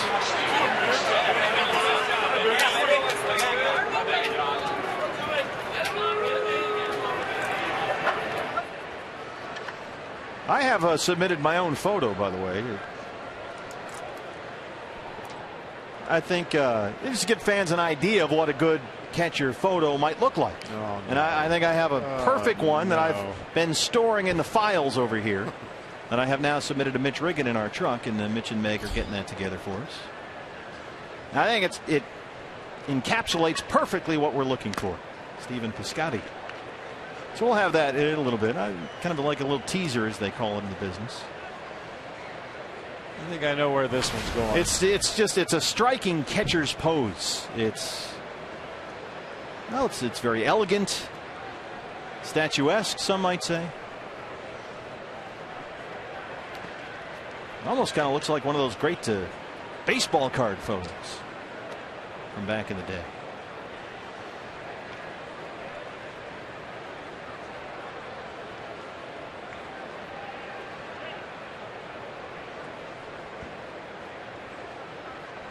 Funny, I've got that picture. I've been saving it for just the right occasion. I think we might have found it. You don't think maybe we ought to save it till the catcher show tomorrow? Well, we want to give people an idea of, what are we looking for here? Like what criteria are involved. That's my photo right there. Now, if you can get that, and feel free, by the way, to put on a fake mustache for the photo. That screams catcher. That's it right there. And look at the shin guards. The extension down there doesn't even go halfway down my foot. There you go. Aaron Hill knocks it down at third. Long throw. And he got Stephen Piscotty. So remember, for your catcher's show photos tomorrow, it looks a little something like this. That's getting it done right there.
Just one hit so far. A Yasmani Tomas single back in the second. Garcia has retired 5 in a row.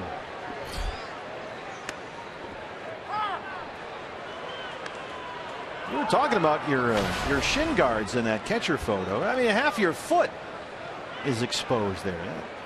No protection at all. Not only that, but you can see how the knee area of those shin guards overlaps, and you've got extra guards on top so it doesn't hit in a seam and get through and bruise your knee. No such thing back in the day. Look at that. I mean, wow. Your whole foot is exposed there. Boy, you're all polished up there. Like opening day. It was for a local company in San Francisco at the time that put out a collection of cards every year, and it was always a big day at the ballpark. All the uniforms had to be cleaned and the shoes shined. And I mentioned the helmet that I was wearing in that picture. It was my game helmet. And the gentleman taking the picture says, "You don't have your number, your name, or anything on the helmet?" I said, "Well, no, I never do." So they got some orange paint and the guy with the brush on the crew, and they put my name on the helmet there. That was wet paint. Staged. It looks good, though. Good penmanship. 1-2 to Goldie. Drives it toward the pool. And it sticks in the wall. He stuck the landing. Right in the seam. We saw that happen in this ballpark earlier this year. It's a ground rule double for Goldie. Usually guys hit it off the wall. He hit that into the wall.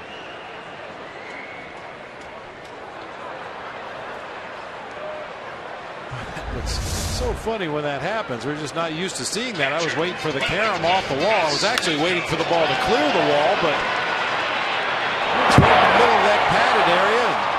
Just a thud. It's a new Goldie sound. Thud. It's like it's Velcroed on there. 29th double for Goldie. Leadoff man aboard. Here's Wellington Castillo. Hey, you could stand out there with a bucket of baseballs. Not in a million years. 25 feet away and not get one of them to stick in that padding. But Goldie hit it from 376 feet away. I don't remember who did that earlier this year. It was out in left field. Yeah, I can't recall who did it either. Yeah, it was earlier in the season. Same thing happened.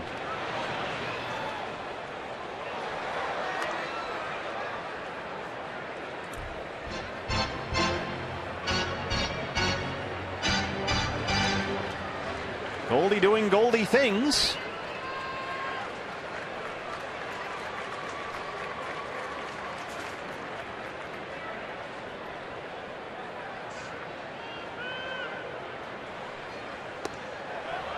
Goldie's going to get third here, and Molina has to reach up there. Couldn't quite get it. Wild pitch charge to Jaime Garcia.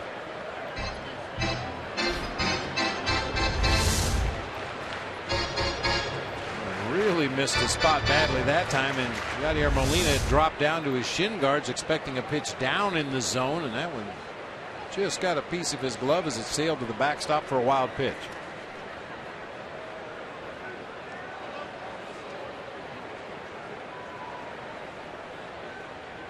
2-1.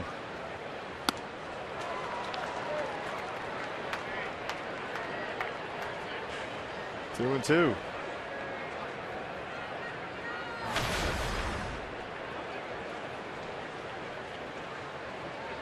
Now your helmet looks so nice. Look at Beef's helmet. I mean, that thing's a mess.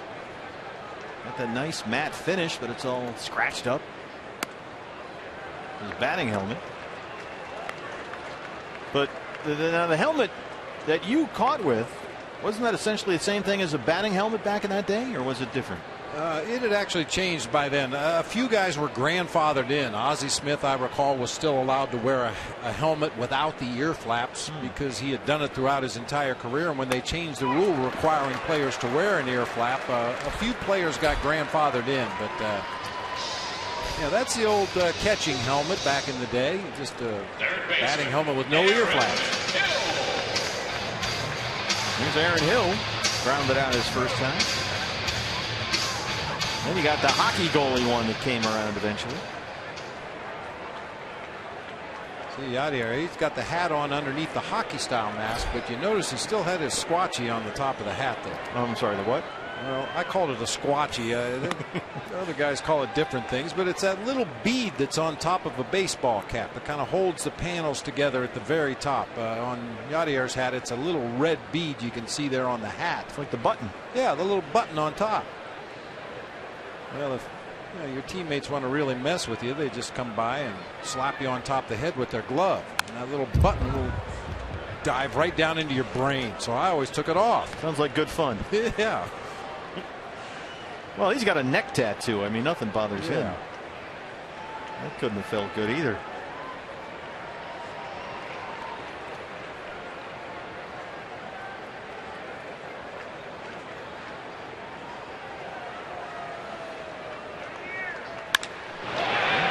Drives it to Pham in center. Here comes Goldie. RBI for Aaron Hill. It's a 6-1 ball game. All right, you got to start somewhere. Diamondbacks It's finally on the board there. Well struck ball by Aaron Hill to straightaway center field. Too bad he couldn't have found the gap right there, but the sac fly gets Goldie on the plate, puts the Diamondbacks on the board. 2 down, nobody on for Yasmani Tomas. Single his first time up.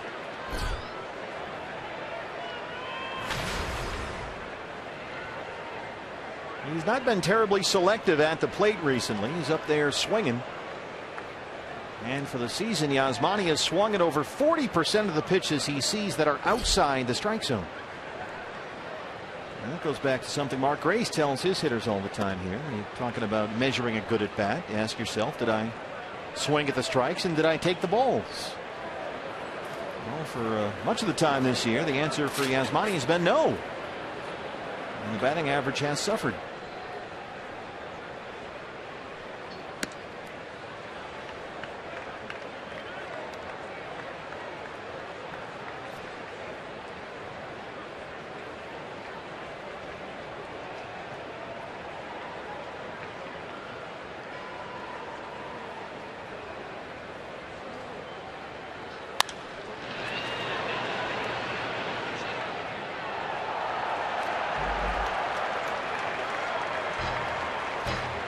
He's got such an easy, free-flowing, smooth swing. It's hard to tell when he's being disciplined and when he's not, other than the fact he's swinging at good pitches or bad ones. But it's a nice fluid motion up there either way.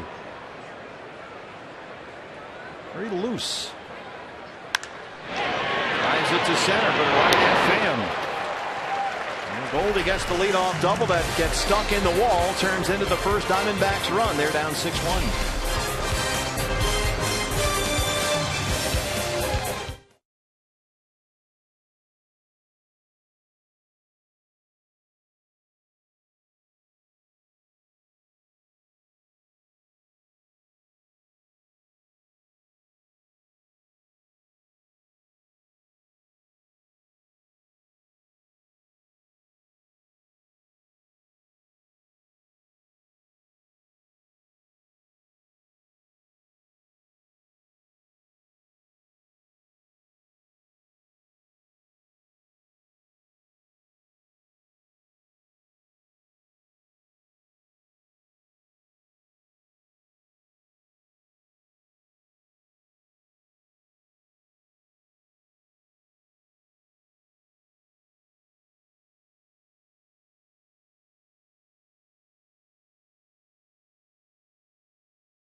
Let's take a look at our Geico this day in Major League Baseball history. A little connection with the Cardinals catcher. His brother Benji Molina on this date in 2001 set a franchise record with his 9th consecutive base hit.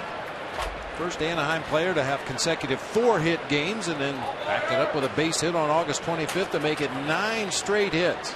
And an answer to America's favorite game, name that Molina. In this case, looking for Benji. Here's Colton Wong, 1 for 2, an RBI single. Randall Delgado, his second inning in relief of Robbie Ray, who struggled here tonight, a 4-run Cardinal first.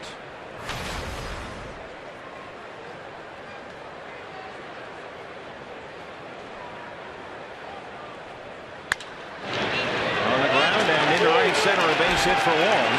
AJ over to cut it off, and Colton Wong is in there at second. A hustle double. It gave him the night off last night. He was in a 2 for 27, a season-long slump, in fact, dating all summer long. But it looked like the night off did him a lot of good. Stayed on that off-speed delivery away, grounds it up the middle of the field, just toward the gap right there. By the time AJ can get to it, Colton Wong, good description, a hustle double, just outruns the throw back into the infield. Since June the 1st, basically the entire summer, he's hit under 220. But 2 for 3 tonight. Here's Mark Reynolds.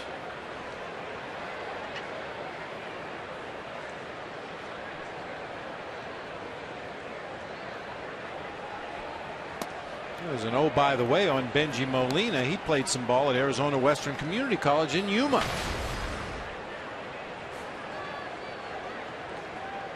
Yuma used to be a spring training stop. Oh, I know. Windy there. Oh, brother. And there were some issues, I heard. Oh, man, there was a hurricane blowing out to right center field every day I ever played there. Let's get on the 5-10 out of there, right? 310. What was it? Yeah, 310. 310. That was a Glenn Ford, I think. We had a pitcher with the Giants by the name of Jim Gott, who hit 2 home runs in a spring training game in Yuma. A pitcher.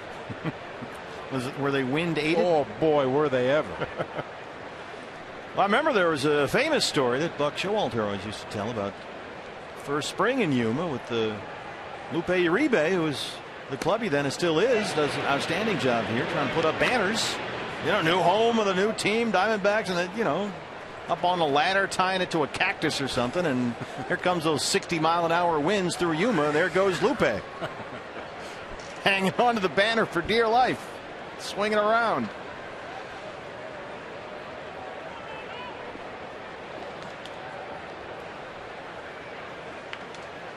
He's got Mel Didier looking up at him. Lupe, partner, what are you doing? What are you doing? Got to blow that horn. 3-1.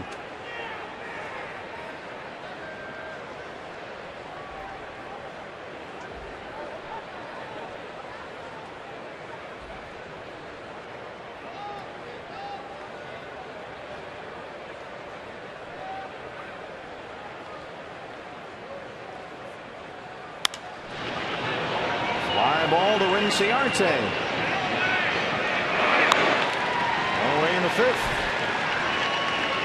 I vividly remember going to the front desk at the hotel we stayed at in Yuma in 1982 in spring training. After a ball game, a few of my teammates, hey, where can we go to grab a bite to eat? Phoenix. And the young lady said, well, there's a bowling alley down the street. They sell hamburgers. So we went to the bowling alley. It was great. Had some burgers. A few beverages, shot some pool.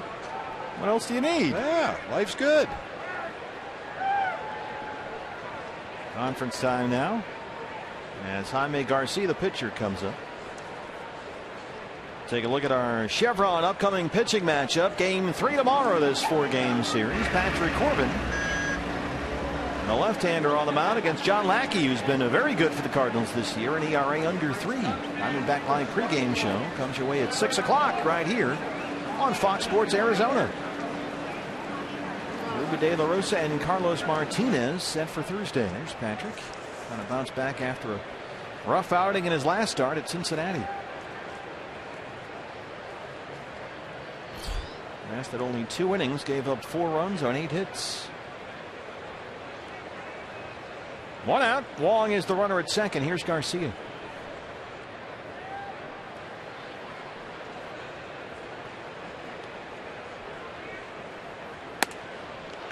Taking his hacks, 0-1.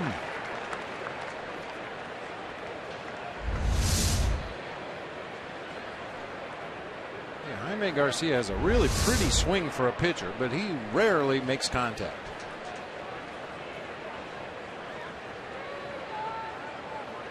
Looks like a hitter. You know, that loose grip with the top hand, a little bit of a crouch, a little bit of an open stance, and nothing. 0-2.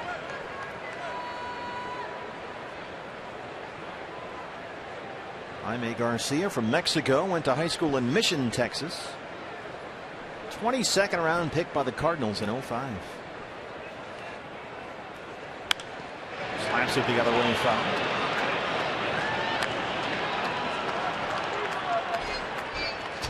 Only 12 starts all year, Jaime Garcia. to be shut down in spring training coming off shoulder surgery last season. Didn't make his first start this year until May 21st. Pitched through the end of June and then came up with a groin strain while running the bases. Had to be shut down again. Missed almost all of July. But he's been excellent since he's been back.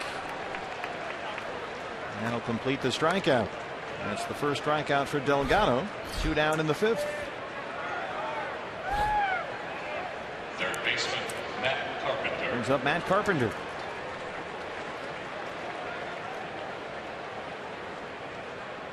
Matt Carpenter, you know, he kind of got lost in between talking about your identity as a pitcher with Robbie Ray. Carpenter went through the same thing as a hitter because he showed up this year. He's a great on-base percentage guy. We've talked about that. Sees a lot of pitches, grinds out at bats, takes his walks, a good leadoff guy. But suddenly he was hitting home runs. He's got 19 on the year. That was not who he had been before. So he started to get a little caught up in that. Wait a minute, well, you know, what kind of a hitter am I here? And that really seemed to jam him up. He went through a miserable slump from June 1st through the middle of July. He hit a $176. And he's the kind of guy that just gets real intense about things and, you know, shows up early, takes extra hitting all the time. They just couldn't get him to relax. They actually started fining him for every minute he showed up early to batting practice, just trying to get him to chill out. And he got with a mental coach and figured out some relaxation exercises, and it seems to have helped. But it was a rough go for a really, really good hitter for a long time this summer. And the numbers, as far as Carpenter's concerned, still haven't really recovered. But he's hitting a lot better lately. Long home run last night into the camera well in center field. 1-2. Well, one thing we know, he much more effective as a leadoff hitter. You mentioned his willingness to take a lot of pitches, take his walks. 314 as a leadoff hitter with an OPS over 1,000. Yeah, when he started hitting home runs, Matheny moved him down. And Colton Wong was up there, and then Wong slumped. Carpenter slumped, and sort of the whole identity of that lineup was all messed up.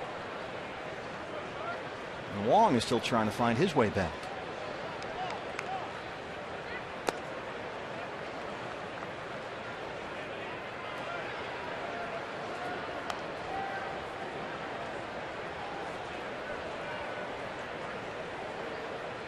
Carpenter says, you know, he's figured out now with the help of some of those mental approach coaches, whatever you call them, psychological guys, that, you know, it's baseball and you got to learn at some point to let the 0 for 4s go and just, you know, get them next time, get them tomorrow kind of a deal.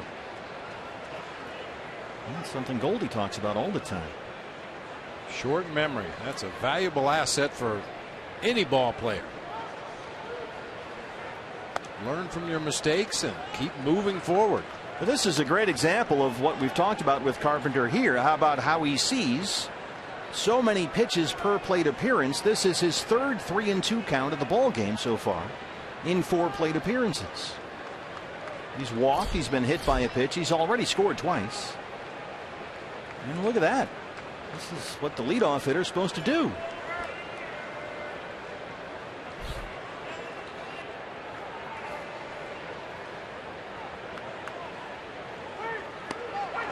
Good pitch by Randall there.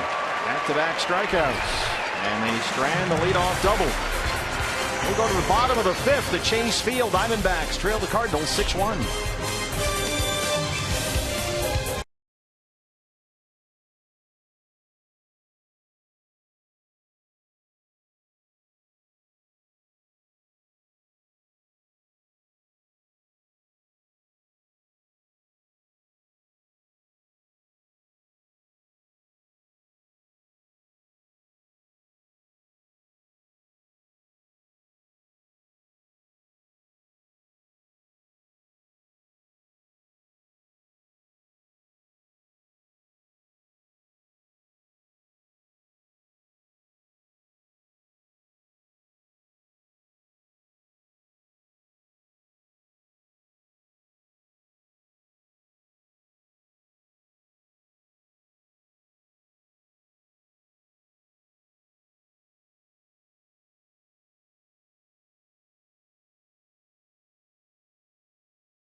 Sowings invited out to Friday's game for college night. We've got a special back-to-school offer for you. Just $20. You get a ticket to the game, a beer or a Pepsi, and a custom D-backs cap with your school colors. You've got the Grand Canyon colors, the ASU colors, the U of A colors, Northern Arizona, whatever you want.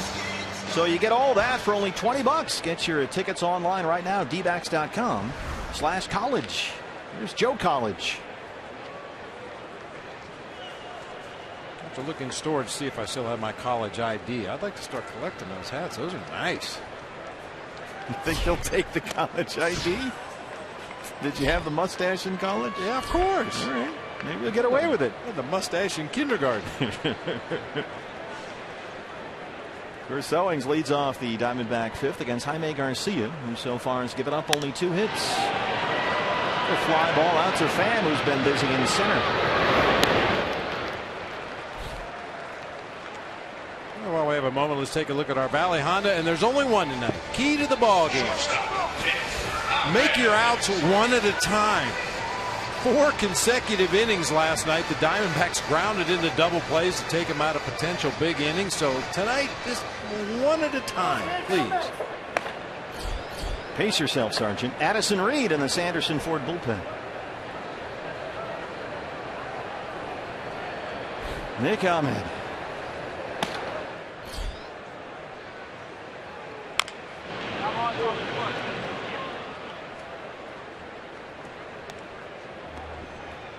Nick struck out his first time up.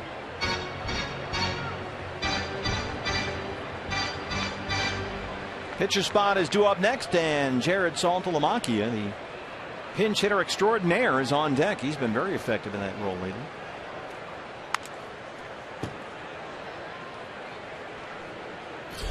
Here's Salty. So it looks like Saltalamacchia will take the at-bat, and we'll see Addison Reed in the St. Louis 6th.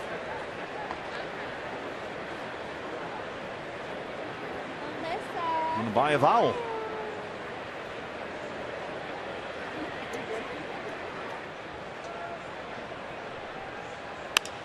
Reaches down and lifts it out to Pham again. 2 down. So here's Saltalamacchia. It's a hit for Delgado. Pinch hitting for Randall Delgado, number 8, Cherry Saltalamacchia. Salty 206 and 4 homers, a base hit in his only at bat last night, and 6 for 14 as a pinch hitter this year.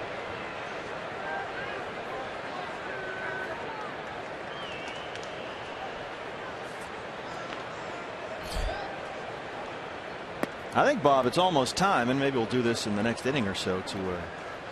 One thing we didn't have time to do last night, and got to make sure we knock this off, is to check in with Ralph Kelso. For the Ralph Kelso spot-on weather forecast. Find out what is in store for the rest of the homestand. Always a highlight here. Maybe in the next inning or so we'll check in with Ralph. First, call his advanced people. Look at this, Ralph. I noticed now you've got your own sign back there. That's right. Reporting Arizona's level of precipitation and humidity. That spells out Ralph. That's right. That's in the seats. Well, Ralph, while we have you here, what are we in store for weather-wise here for the rest of the week? Well, tomorrow it's going to be 104 scattered showers. Down here, Bert. You're busy. I know you're working here. 104 scattered showers. That's going to dry out the rest of the weekend. The weekend's going to warm up a little bit more. It's going to be about 109 by Sunday. Yikes. 1-2 on Salty. And that's the end of the inning. It's a 1-2-3 5th. We'll check back in with Ralph Kelso just to follow up when we come back. 6-1 Cardinals.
brackets, a doubleheader. The Red Sox take on those NL East leading Mets, followed by the AL East leading Yankees battling the Braves.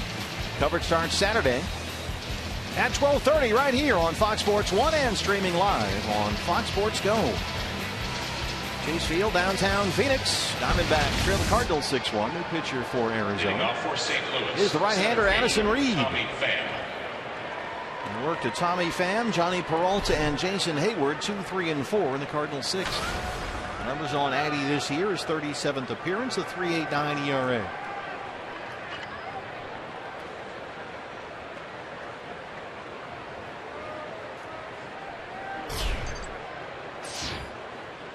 Were you aware, Bob, that while we were gone on that long road trip that fans had begun making Ralph Kelso signs? I was not aware of that. Nor was I, but apparently it's become a thing.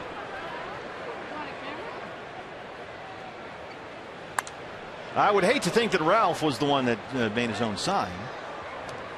Doesn't seem like Ralph's style. He's kind of a guy behind the guy. There's Ralph. Ralph, who made your sign?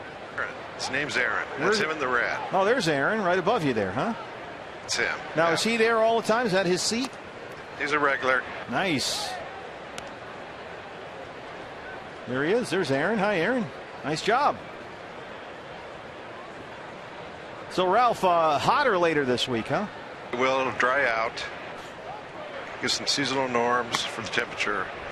By the weekend, it's going to warm up about 108, 109, unfortunately, by Sunday.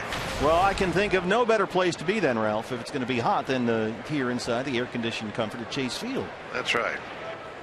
So come on down, folks. A whole lot of people having a whole lot of fun down here. A.J. Pollock laying out. He won't get there. And Tommy Pham is on the run. He's going to get 3 here. We are a family. He's been aboard 4 times tonight. 2 singles, a walk, and now a triple. A.J. laid out, but that ball was hit really hard to the gap in right center. There's the family. They've got a lot of reasons to smile tonight. Ball is hit like a bullet toward that gap in right center. I think it maybe fooled A.J. just a little bit. Took a very shallow line to that ball, and it carried a little farther than he expected. The last ditch diving effort comes up a little bit short, and Tommy Pham motoring around those bases. Now the Diamondback infield will creep in a bit. Johnny Peralta. So I want to thank Ralph Kelso and Aaron for another edition of the Ralph Kelso Spot On Weather Forecast. 100 miles an hour off the bat of Tommy Pham, the old exit velocity.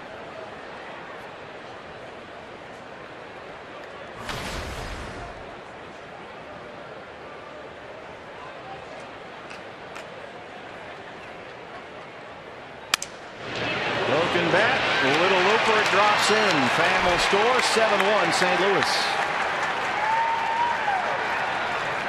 Second RBI tonight for Peralta. And he's now hit safely in 8 straight. Jason Hayward.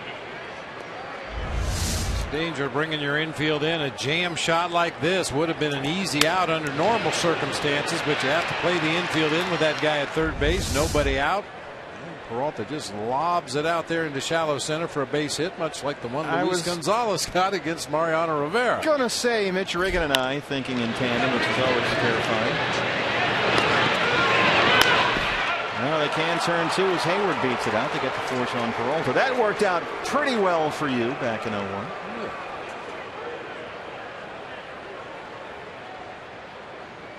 Catcher Yadier Molina. So they get 1 on the force out of Peralta. Hayward at first, and here's Yadier Molina.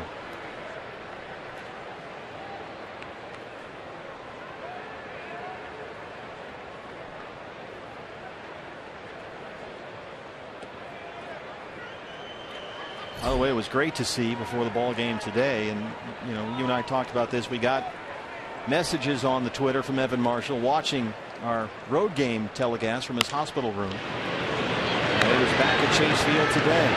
And Hill collects that and throws out Molina. And Evan and his wife were here today. There they are after he was hit right in the side of the head there. In fact, you can see the mark where they had to perform emergency surgery.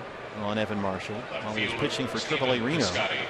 And it's great to see him up and about, and he looks terrific. Yeah, he says he's starting to work out. He's lifting some weights, doing some light running. He's expected to go on a throwing program at some point next week, just start to play a little bit of catch. And we told him in our messages, he was watching us when we were in Atlanta, that we have heard from so many Diamondback people giving him their prayers and their good thoughts, and it's great to see him up and around, and he's, yeah, as you said, he's ready to go again.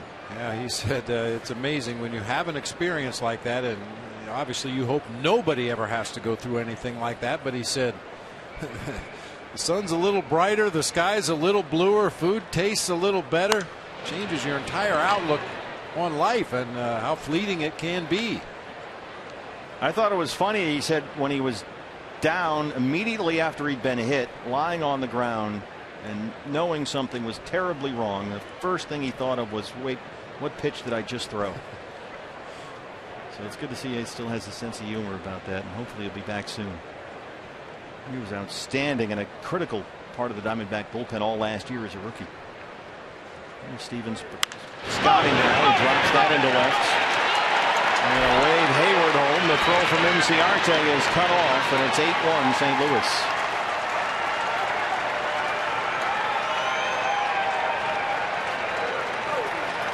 Stephen Piscotty is a hitter that they're very excited about, and we've already seen why in this series.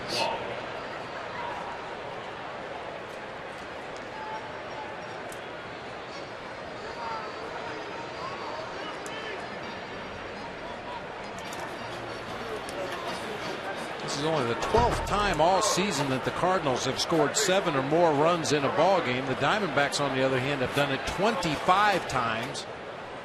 But the Cardinals sitting atop the National League with a comfortable margin, and the reason why is last night was the 83rd time they held their opponents to 3 runs or fewer.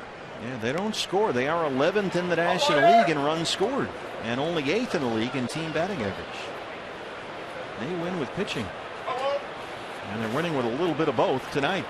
Jaime Garcia so far has given up only 2 hits and faced just 3 over the minimum. There's Colton Wong, a single, a double. He's got an RBI.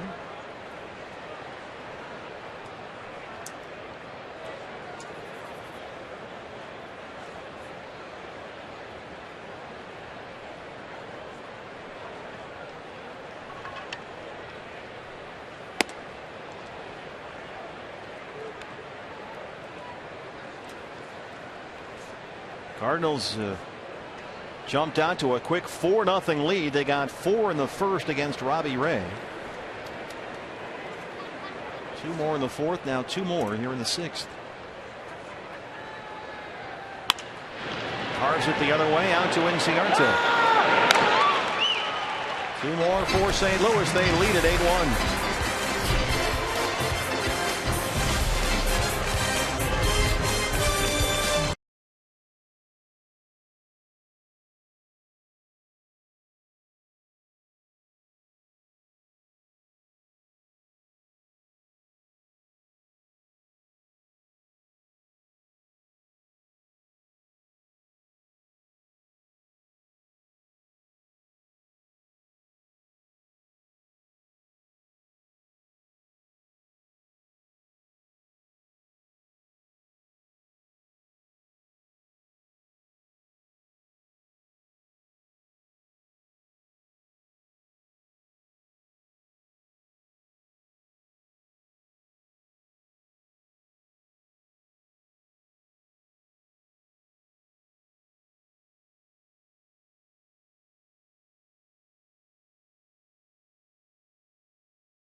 sign to see a rodent roaming around the place you call home. But when this little one came rolling through the D-backs clubhouse today, no exterminator was called, because Slider is a welcome guest in the D-backs' newest mascot. Look out, Baxter, you've got some competition, because while the team was on the road, they first adopted Manti, the praying mantis. Things went so well in Cincinnati, they brought him back, and immediately Josh Colementor got him a friend.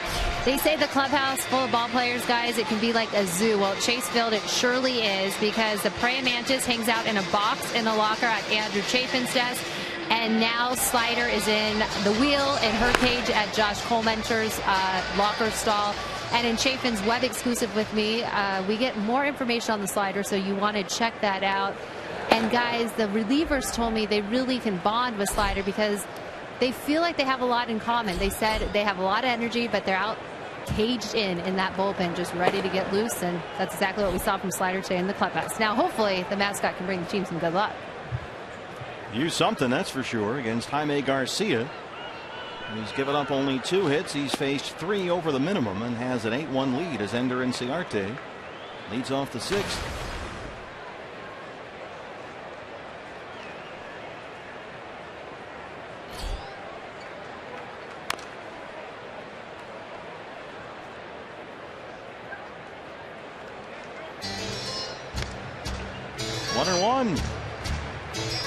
Ender Inciarte hitting just under 240 versus left-hand pitching this year. And that average is down about 35 points from last season. So it's one of the qualities that made him such a good leadoff man, was he didn't have to worry about dropping him down in the order against lefties. But this year he's not been quite as good against left-hand pitching. Been quite the opposite story, of course, with David Peralta. We've documented that over the course of the year.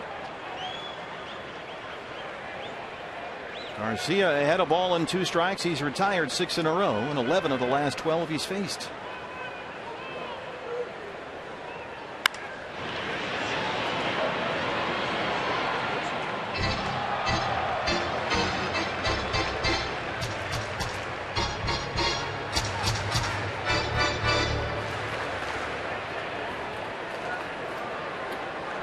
There's David with Ariel Prieto, the coach and translator for Yasmani Tomas. Tell you what, the way that Garcia is pitching, not just tonight but lately, he's 2-1 in his last 5 starts. His ERA last 5 starts 1.93. He's going to get a lot of attention in the free agent market this winter. His deal is up. There's a long hopper that backs up Peralta. I mean, he's been incredibly injury prone over the course of his career, Jaime Garcia. He's just a fragile guy out there. There's not really another way to put it. But when he's healthy like he is now, and we're seeing this, he's extremely effective. So it's an interesting question for a team that needs pitching. Here's a guy that can be really, really good from the left-hand side, but will he stay healthy, and how much do you invest? It's a gamble. It's a huge gamble with his injury history. I mean, you like this Jaime Garcia when he is healthy and hitting his spots and changing speeds and moving the ball around. Bounced over the mound. Colton Wong, tough play, and he almost made it.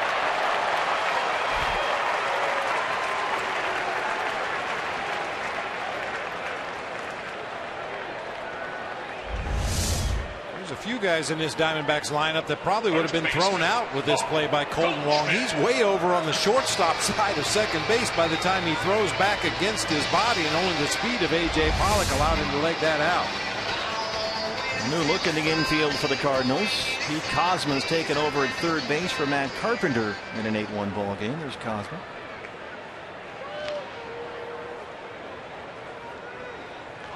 So A.J. at first, 1 out for Goldie, who has walked, doubled, and scored a run.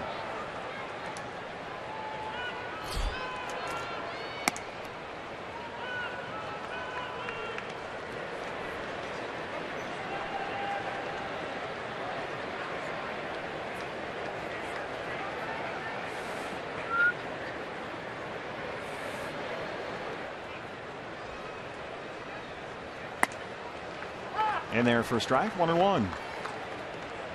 Goldie's lowest batting average for any month this year came last month. He hit .333 in July. But his average for August so far, 229. So this would be by far his lowest month of the year. 2-1.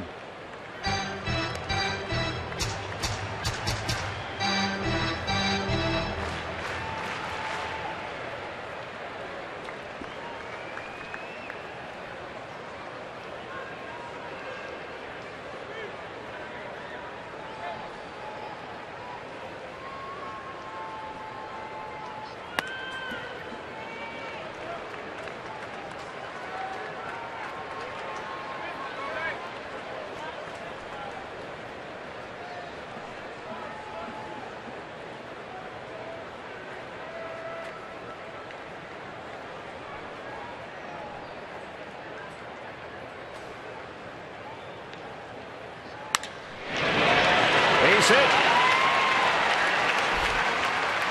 Goldie 2 for 2 with a walk. 2 on and 1 out for Castillo.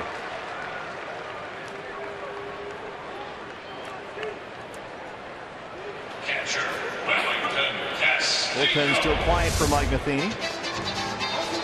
Garcia right down the middle that time. Just talking about his command and his movement, but even guys on top of their game occasionally make mistakes right over the middle of the plate, and your job as a big league hitter is to get on them and smack them out to left field like Goldie did.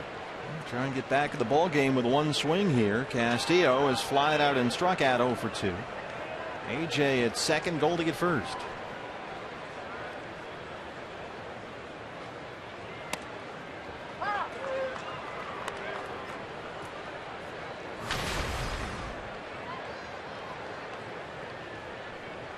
"17 homers for Beef Wellington, 15 coming with the Diamondbacks."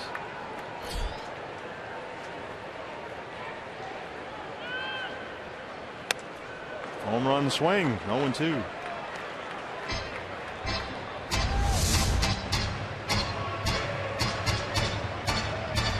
Ball elevated up out over the plate. We've seen Wellington hit that ball hard to right center and right field in the second half of the season. That time a swing designed to pull the ball, however, on a pitch up and away.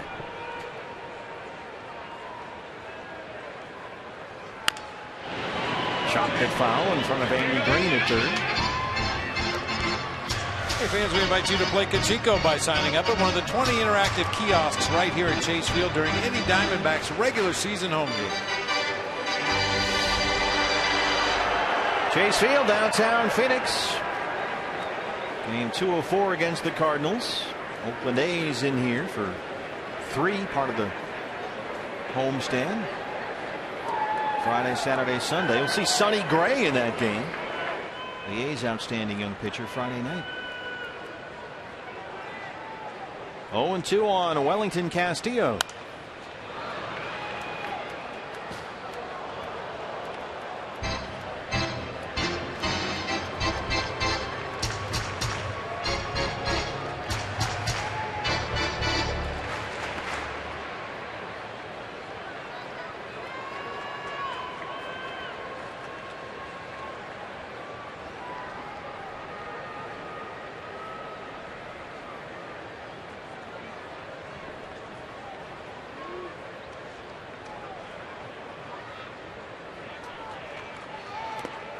In the dirt.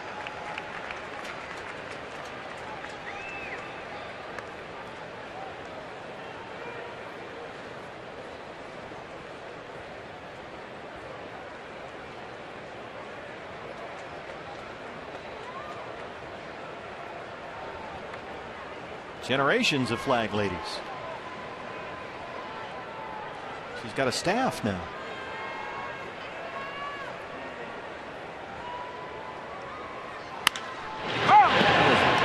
Foul right by Cosmo at third. And Gary Gagne pounces on that one, moving those khakis. Our Golden Glover down the left field line. There's Gary. Dick Robertson ready and right. Well, sort of. How about that moss on Gary? Yeah, he looks like a lot of major league players. A lot of hair, a little facial hair. Alert. You're my boy, Blue. Castillo strikes out. 6 strikeouts for Jaime Garcia. 2 down in the 6th. Third baseman, Aaron Hill. Brings up Aaron Hill, who drove in the only Diamondback run with a sac fly back in the 4th.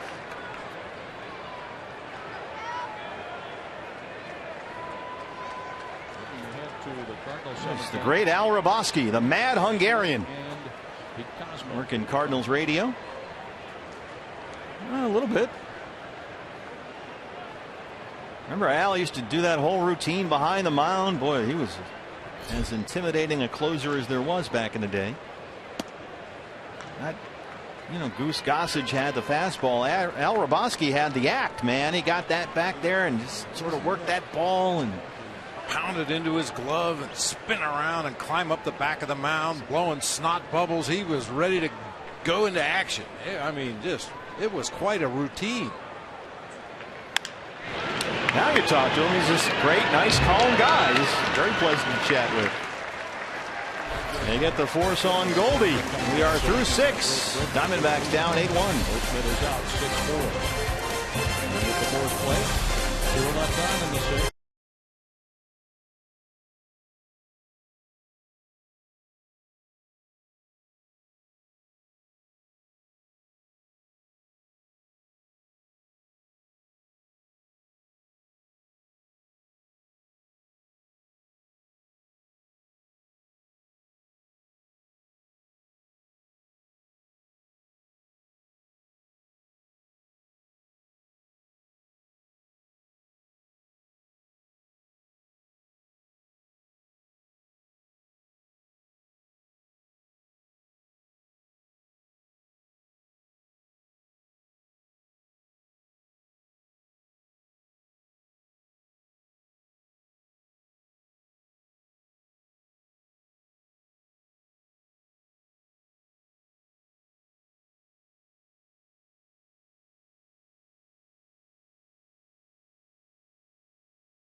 Coming off a big outing on Sunday where he came in the 9th inning for the team, striking out 2 of the 3 batters he faced in his first big league appearance since June 9, 2013 after undergoing Tommy John surgery.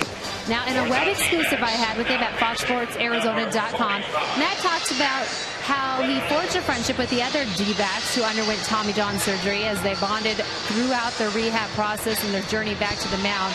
But he said it really didn't get any easier for him even when he got the call that he would be getting some action on Sunday. The lefty was delayed in his flight due to bad weather, and then he had to race through the airport, barely made his connection, and his luggage did not. He made it to Cincinnati at noon, and in a rush to get the ballpark, he actually called his parents who were making the drive from Knoxville, Tennessee to Cincinnati to see his comeback. He hitched a ride with mom and dad, made it to the game, had to bum off Andrew Chafin's glove, and had to borrow Brad Ziegler's cleats just to make the mound appearance, but it all played out well.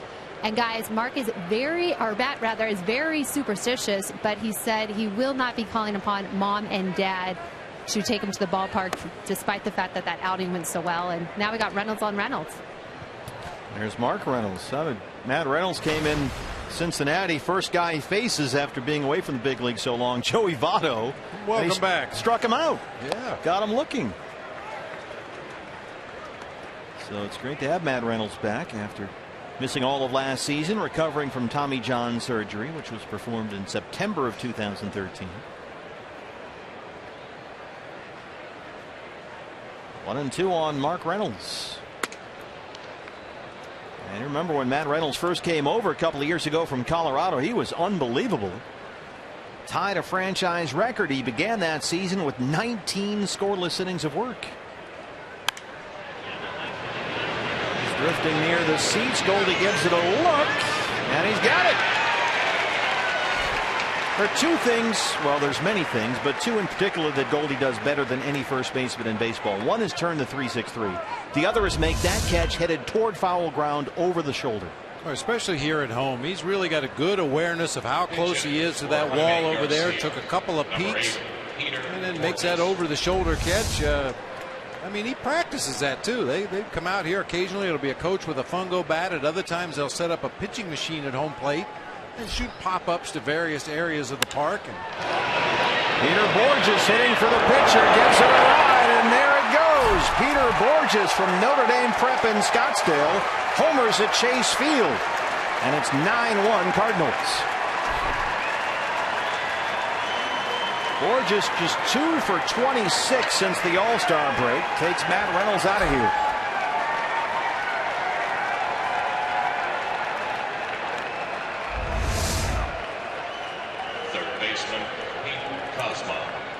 Middle of the plate and down. Borges goes down and gets it with a nice quick swing. A lot of hands and wrists right at the very tail end of that swing. Got a lot of carry on that ball. Just his third of the year. There's the souvenir. Pete Kozma in there for Carpenter. Eyes out to Tomas. 2 down.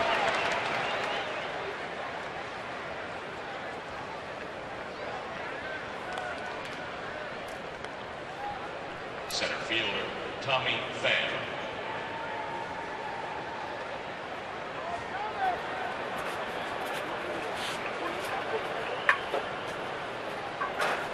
Peter Borges. Here's Tommy Pham, who's got his family in the house here, and he's had a great night. A walk, 2 singles, a triple. He scored 3 times.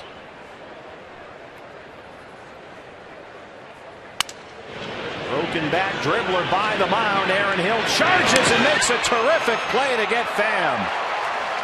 How about Aaron Hill at third? It's a wonderful play there to win the top of the 7th. Some Aaron Hill defense, but the Cardinals add one more. They lead it 9-1.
Power from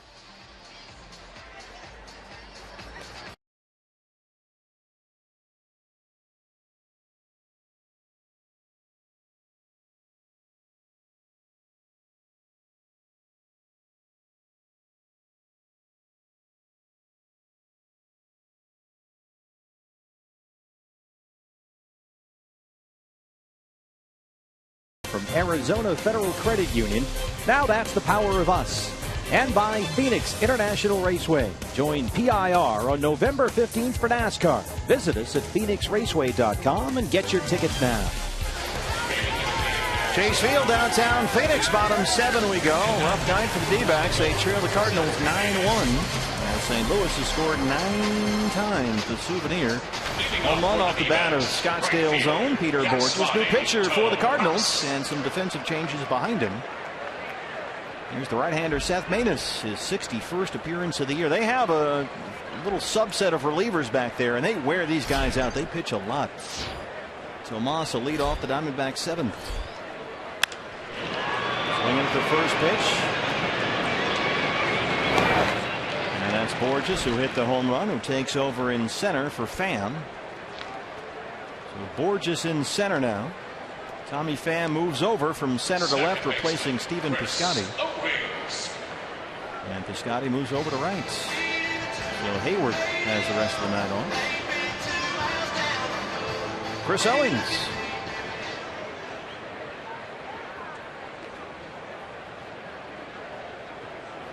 CO 0 for 2.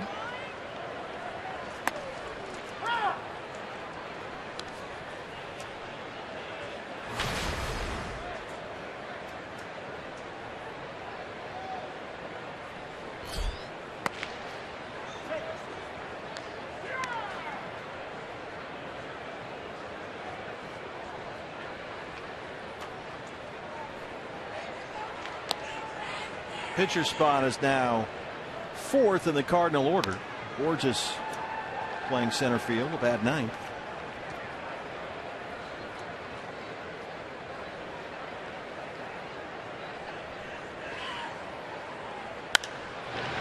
That's in the seats and out of play. Mike Matheny taking a play out of the former Padre manager Bud Black's playbook. That was always fun for us. Wait a minute, he's where now?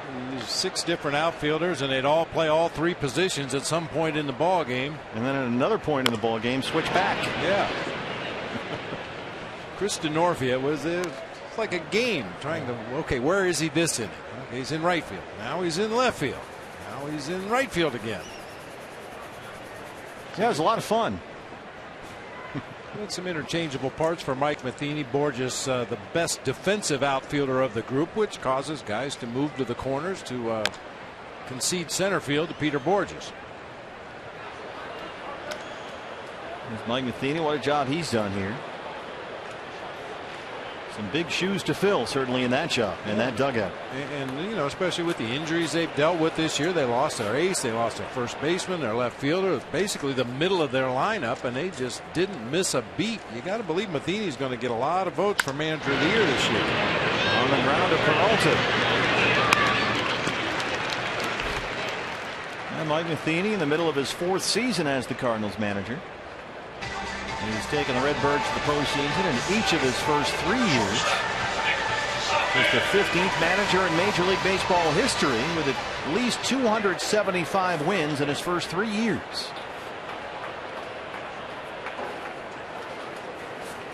Here's a guy that's done a tremendous job. And people are noticing what's going on here with this organization, the direction in which it's headed, and Chip Hale deservedly so, getting a lot of credit for that. And the first guy who will tell you that is his boss, the chief baseball officer, Tony La Russa. Ahmed 0 for 2. Pitcher spot is next. David Peralta in the on-deck circle for the Diamondbacks.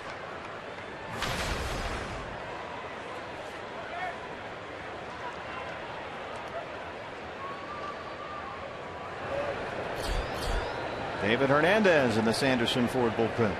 We've seen Delgado, Reed, Reynolds. Looks like Hernandez will get the 8th.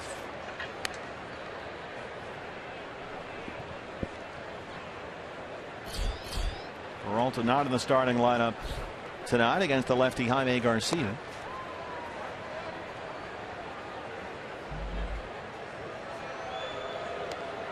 D-backs, for whatever reason, well, I can tell you why. They're a good team, but they just cannot find a break against these Cardinals. They've lost 10 of their last 11 versus St. Louis, and they trail this one 9-1.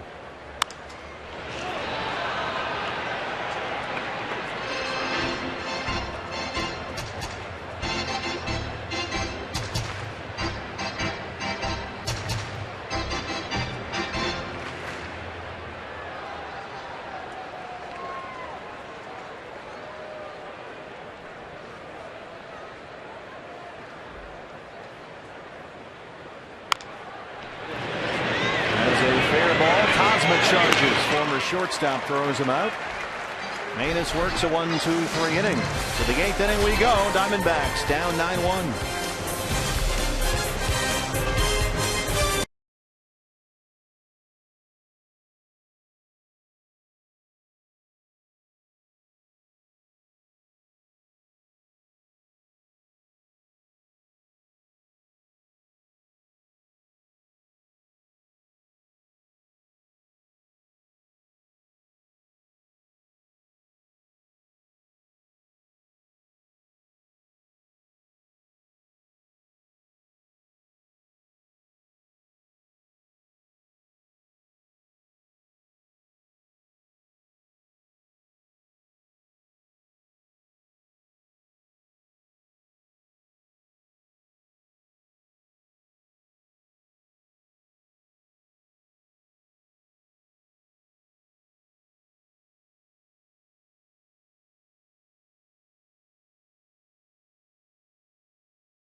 Jaime Garcia's been outstanding for the Cardinals, and St. Louis jumped on Robbie Ray right from the get-go. 6 of their first 7 batters in the ball game reached. 4 of them scored. It was 4-0 St. Louis after a half inning, and that was pretty much it. Defensive changes for the Diamondbacks. Matt Reynolds back out there. He's got a new battery mate, though. Oscar Hernandez takes over behind the plate for Wellington Castillo. Goldie gets the rest of the night off as Jake Lamb checks in at first. And Johnny Peralta leads off the Cardinal 8th.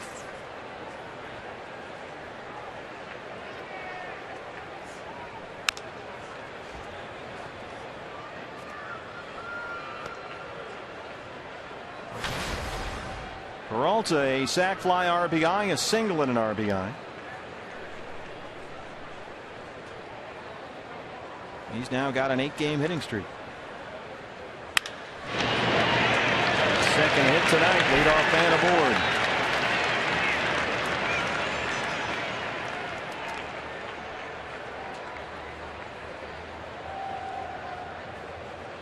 Jake Lamb getting an opportunity to play some defense over there at first base. I believe he's even using Goldie's glove. It looks like Goldie's first baseman's mitt. Yeah. Well, we know it works. Yeah. I mean, there's not much to take out of a blowout ball game, but occasionally you can do things like this. Put guys in a position where you foresee them maybe playing at some point in the future. Greg Garcia takes over as the pinch runner for Peralta at first. And we mentioned earlier, Oscar Hernandez gets very little playing time. It has to be a lopsided game one way or the other for him to get some opportunities, but it gives the Diamondbacks a chance to take a look at their young catcher and also take a look at Jake Lamb down there at first. And for the Cardinals, pitcher spot after the double switch, now 4th in their order. So here is the pitcher, Seth Maness. Batting cleanup for Mike Matheny.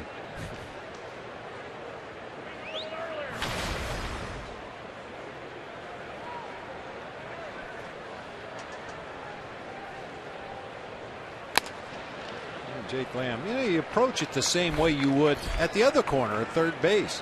Up on your toes, make that little jump hop into the pitch as the ball gets into the hitting area, ready to react either direction. The difference is once the ball is put in play, even if it's not hit to you, you have something to do at first base. Got to get over there and cover the bag. Well, Tony Cruz, the backup catcher, will hit for Yadier Molina. Tony Cruz 179 this year. He's had only 2 extra base hits all season long. Doesn't get to play a whole lot. As we get a look at Jake Lamb at first, playing behind the runner Garcia.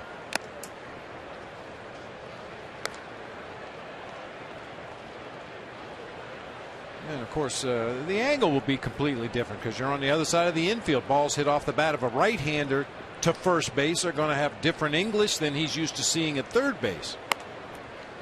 Same thing for a left-handed pull hitter. If he happens to run one down that first baseline, it's going to be hooking toward the line. It's a different angle, different spin. You hear that a lot. The ball is different off the angle of the bat.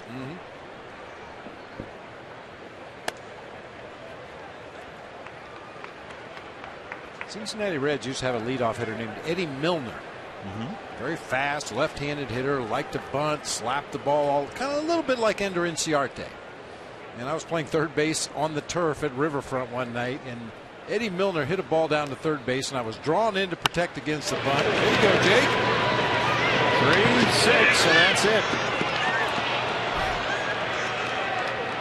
Just to finish it up real quickly, I was playing in to protect against the bunt, and he took a full swing and hit the ball off the very end of the bat that started to my left. I actually took a step to my left, and as the ball bounced twice because of the English on the ball, it ended up spinning back and ended up 2 steps on my right. So I looked ridiculous. I fell over to my left and the ball went the other way, and I'm sure everybody was saying, what in the world's he doing?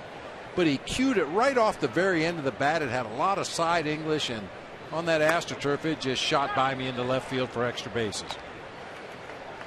That seemed to happen a lot when I was down there at third base. Well, that turf's not doing you any favors either. Playing on concrete.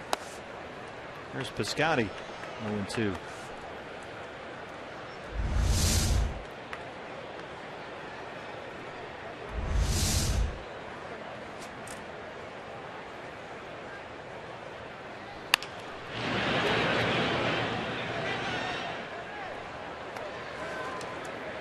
As promised earlier in the game, the Data Strong fan photo of the game has been selected. Tweet your strongest fan photo to AZ Data Strong Fan for a chance to be featured in an upcoming broadcast brought to you by T-Mobile.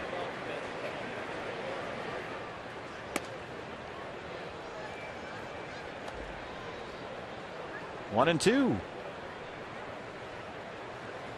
Scotty walked in that 4-run St. Louis first. Had an RBI single his last time up. He's 1 for 3. And there's the strikeout for Matt Reynolds, his second. Bottom 8 coming up. Diamondbacks down 8.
Link, our post-game show. Joe, during the pregame, we talked about the pitching. We knew Jaime Garcia was going to be solid. Robbie Ray looked for him to bounce back, but just 3 innings, 6 runs. What'd you see from Robbie?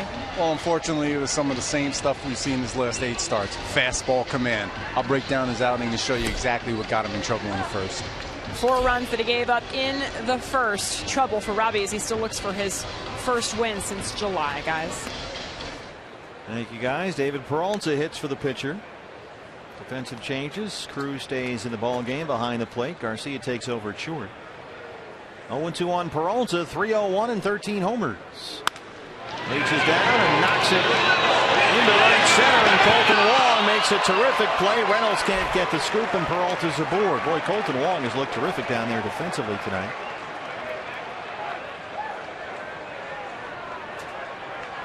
And they almost had that one, but Reynolds couldn't get it on the short hop. Wong showing his range here. He's been all over the field tonight. Nice play to get to that ball. Mark Reynolds just couldn't come up with the sweet pick over there at first base. So Peralta, who's back over the 300 mark after his 4-hit night last night, has a single to lead off the 8th, and here's Ender Inciarte.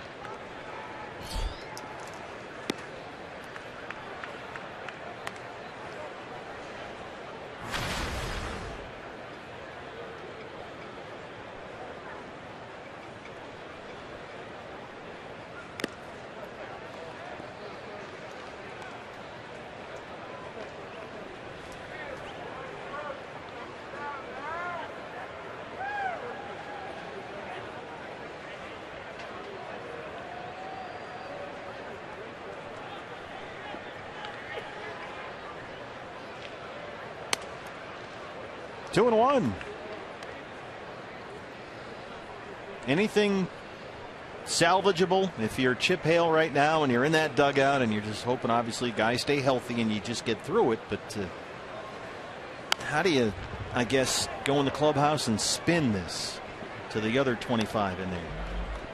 Well, mean, Chip has his own style, and I'm sure if he's got something on his mind, whether it's as a group or as individuals, he'll talk to him about it after the ball game, like he does after good games as well. But I think anytime you play a good team, and certainly the Cardinals are a good team, and you want your team to watch how they go about their business. That's a good team on the other side of the field. Obviously, they have great pitching, but maybe you can learn something about Mike Matheny's team and their offensive approach in the ball game tonight. They just seem, it can't be a coincidence that every time they get a runner in scoring position, they have great at-bats. You guys hit the ball to the middle of the field. They're not always line drives. They're not always particularly hard hit. But when they get runners in scoring position, their batters find a way to get the ball in play up the middle of the field. And it's a formula that's worked for the Cardinals over their recent run of success. And, maybe that's a way you can spin it. Ender bangs that into right, a base hit. Peralta stops at second. It seems kind of funny because we just came from Cincinnati, where I'm sure Tom Brenneman and Chris Welsh were saying the same thing. What can the Reds take out of this 4-game sweep against the Diamondbacks? Well, oh boy. Watch the way the Diamondbacks played in that Reds series. Very aggressive, very intelligent base running, very solid, airtight defense, clutch hitting throughout the entire 4-game series. And I'm sure Brian Price probably told his players, that's a good team over there. Watch how they approach the game. Watch how they hustle on every ball put in play. That's something that Anderson even said some of the Reds players had told him. Brian Payne, the catcher, told Ender that, boy, you guys really play hard.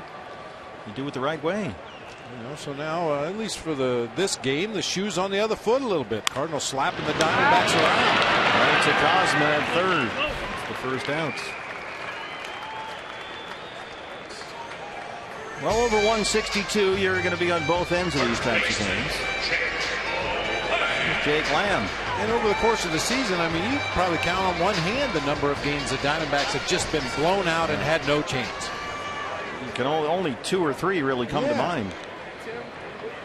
First at bat tonight for Jake, who's in there at 272 and 5 homers.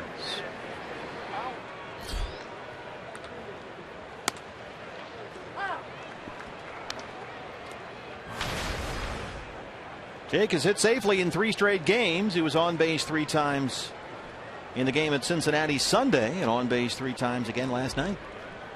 Base hit and a couple of walks. Getting a first base defense clinic from a pretty good defensive first baseman.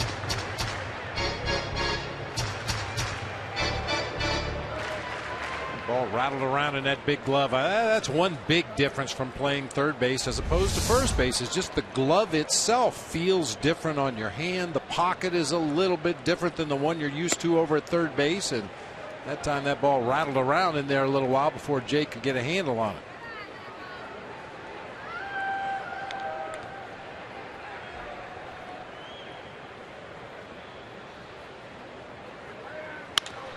Reaches down and rolls it to second. Gone. Garcia, Reynolds, they roll it. We'll go to the 9th. Diamondbacks down 9-1.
Cox, Gig Life, low speed highlights. Yeah. Kind of a Chariots of Fire version there. 9-1 in the ninth. Brad Ziegler, the whole thing. 1.52 ERA, his 54th appearance. Defensive changes behind him. A.J. Pollock will get the rest of the night off. David Peralta, who hit for the pitcher, takes over in left for Ender Inciarte, and Ender is in at center.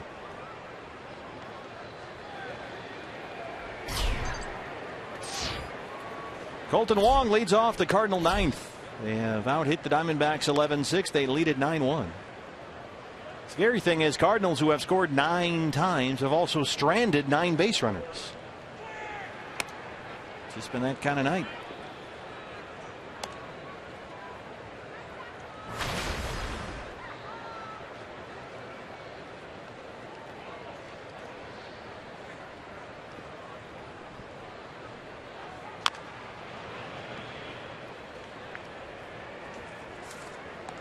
Game 3 of the 4-game series tomorrow. Patrick Corbin and John Lackey. Good pitching matchup. Diamondback Live pregame show at 6 o'clock only here on Fox Sports Arizona. Series finale Thursday night. Ruby De La Rosa and Carlos Martinez. Outstanding young Cardinal pitcher. Big Land will take it himself on the way. There's State Farm report of the ball game from Mobile. 11 starts with the Bay Bears, a 6-1 record. ERA under 3, has yet to allow a home run in 11 starts. Mark Reynolds.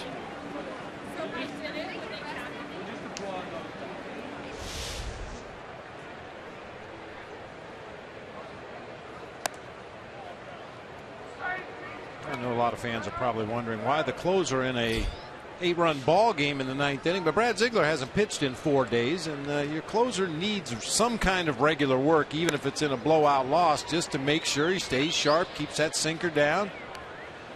I think that's more true for a finesse guy like Brad is than it would be for a guy that's going to come in and throw 100 like Rosenthal. I think absolutely. I mean, that's kind of been the conventional wisdom in the game. Guys that rely on movement need to pitch more often than guys that rely on velocity. The guys that rely on velocity might benefit from an extra day of rest here or there. The guys that rely on movement want to throw a lot. 2-1. Back up the middle and into center. First hit tonight for Mark Reynolds.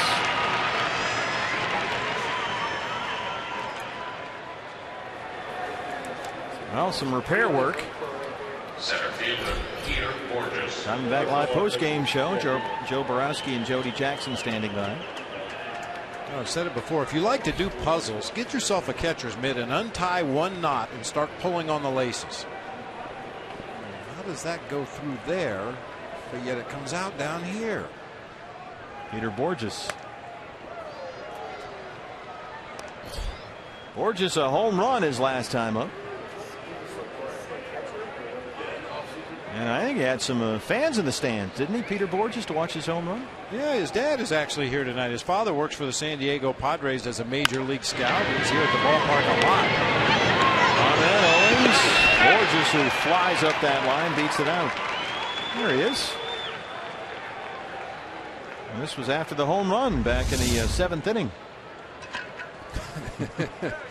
Getting the high fives from all his fellow scouts down there behind home plate. Big smile on his face. I'll tell you, we stood and watched a lot of Notre Dame Saints games together, and you know how Tony La Russa is during a Diamondbacks game. Oh boy, yeah. That's the way Chris Borges is for every game that his son Peter plays in. Notre Dame prep in Scottsdale. Peter drafted out of high school there by the Angels in 05, a 10th round pick. Here's Peter Cosma.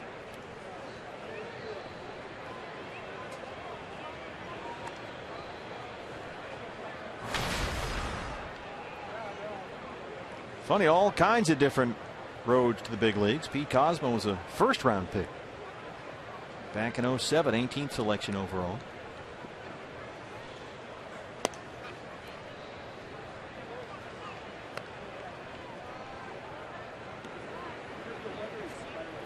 Sweet 1 and sweet 2.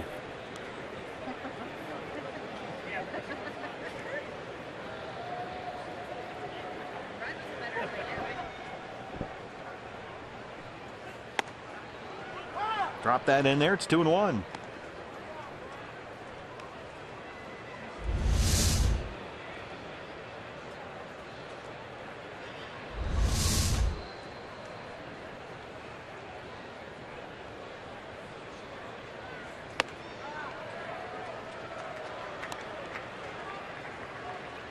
Think of guys we talked about. Al Raboski. There's always Kent Tekulve was from that era. Dan Quisenberry. It used to be that, now Brad is considered such a different closer with that style. But back in the day, late 70s, it was not unusual at all to have that type of guy closing games. Gene Garber closed games for Atlanta for a while. Submarine pitcher. That's a good one. Not as nearly unconventional now as it is then, or vice versa. I know what you meant. Yeah. And of course, Diamondbacks had Mike Myers, the left-handed side armor. Boy, he was death on left-handed hitters. Gonzo was all in favor of that trade.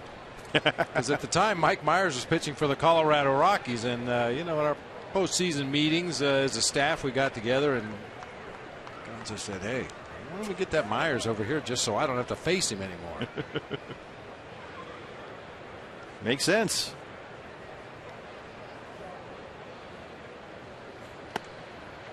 Walked him.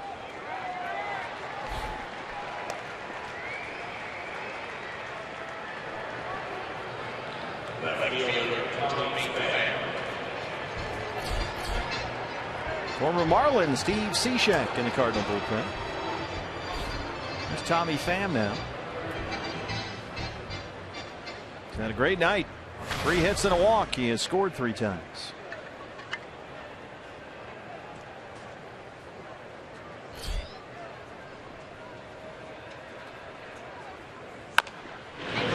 Bounced over the mound. Ahmed's going to have to hurry here. What a play! Nick Ahmed, spectacular to end the top of the 9th inning. Here's what's next, brought to you by CenturyLink. Aaron Hill.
Federal Credit Union Power Player of the Game. Cardinal starter Jaime Garcia, 1 run on 4 hits and 6. He walked only 1 and had 6 strikeouts and is now unbeaten in 5 starts this month.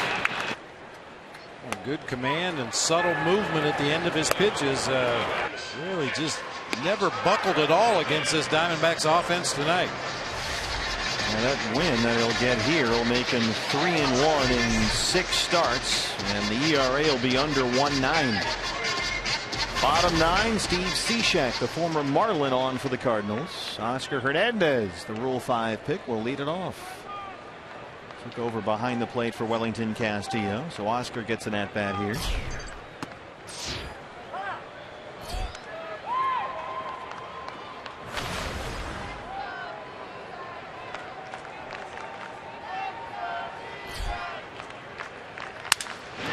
Broken bat, little roller to Cosmo. Diamondback Live post-game show with Joe Borowski, and Jody Jackson follows our ball game. Reaction from the clubhouse. And they'll get you set for tomorrow's Game 3. Patrick Corbin and John Lackey. Chaz Roberts, air conditioning, cool play of the game. Aaron Hill with a nice play at third base. And here is Aaron. He has driven in the Diamondbacks' only run with a sac fly back in the fourth.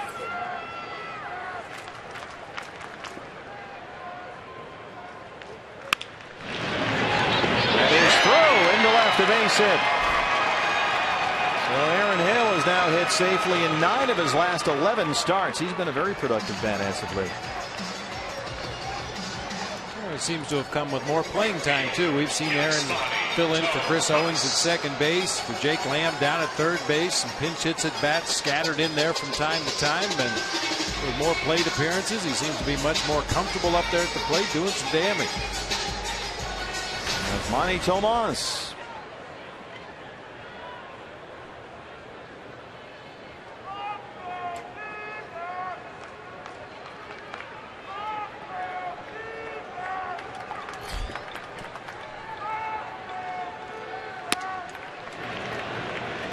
Takes on the first pitch, 1-0.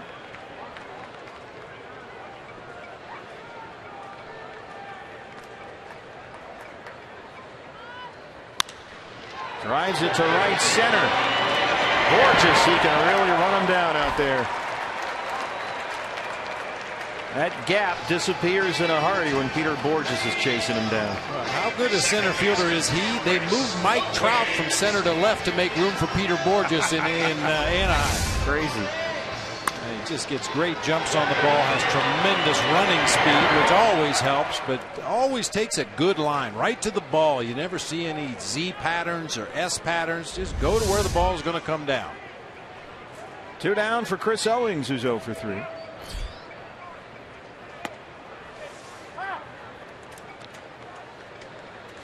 Corbin and Lackey tomorrow. De La Rosa, Martinez Thursday. 2 more against these Cardinals.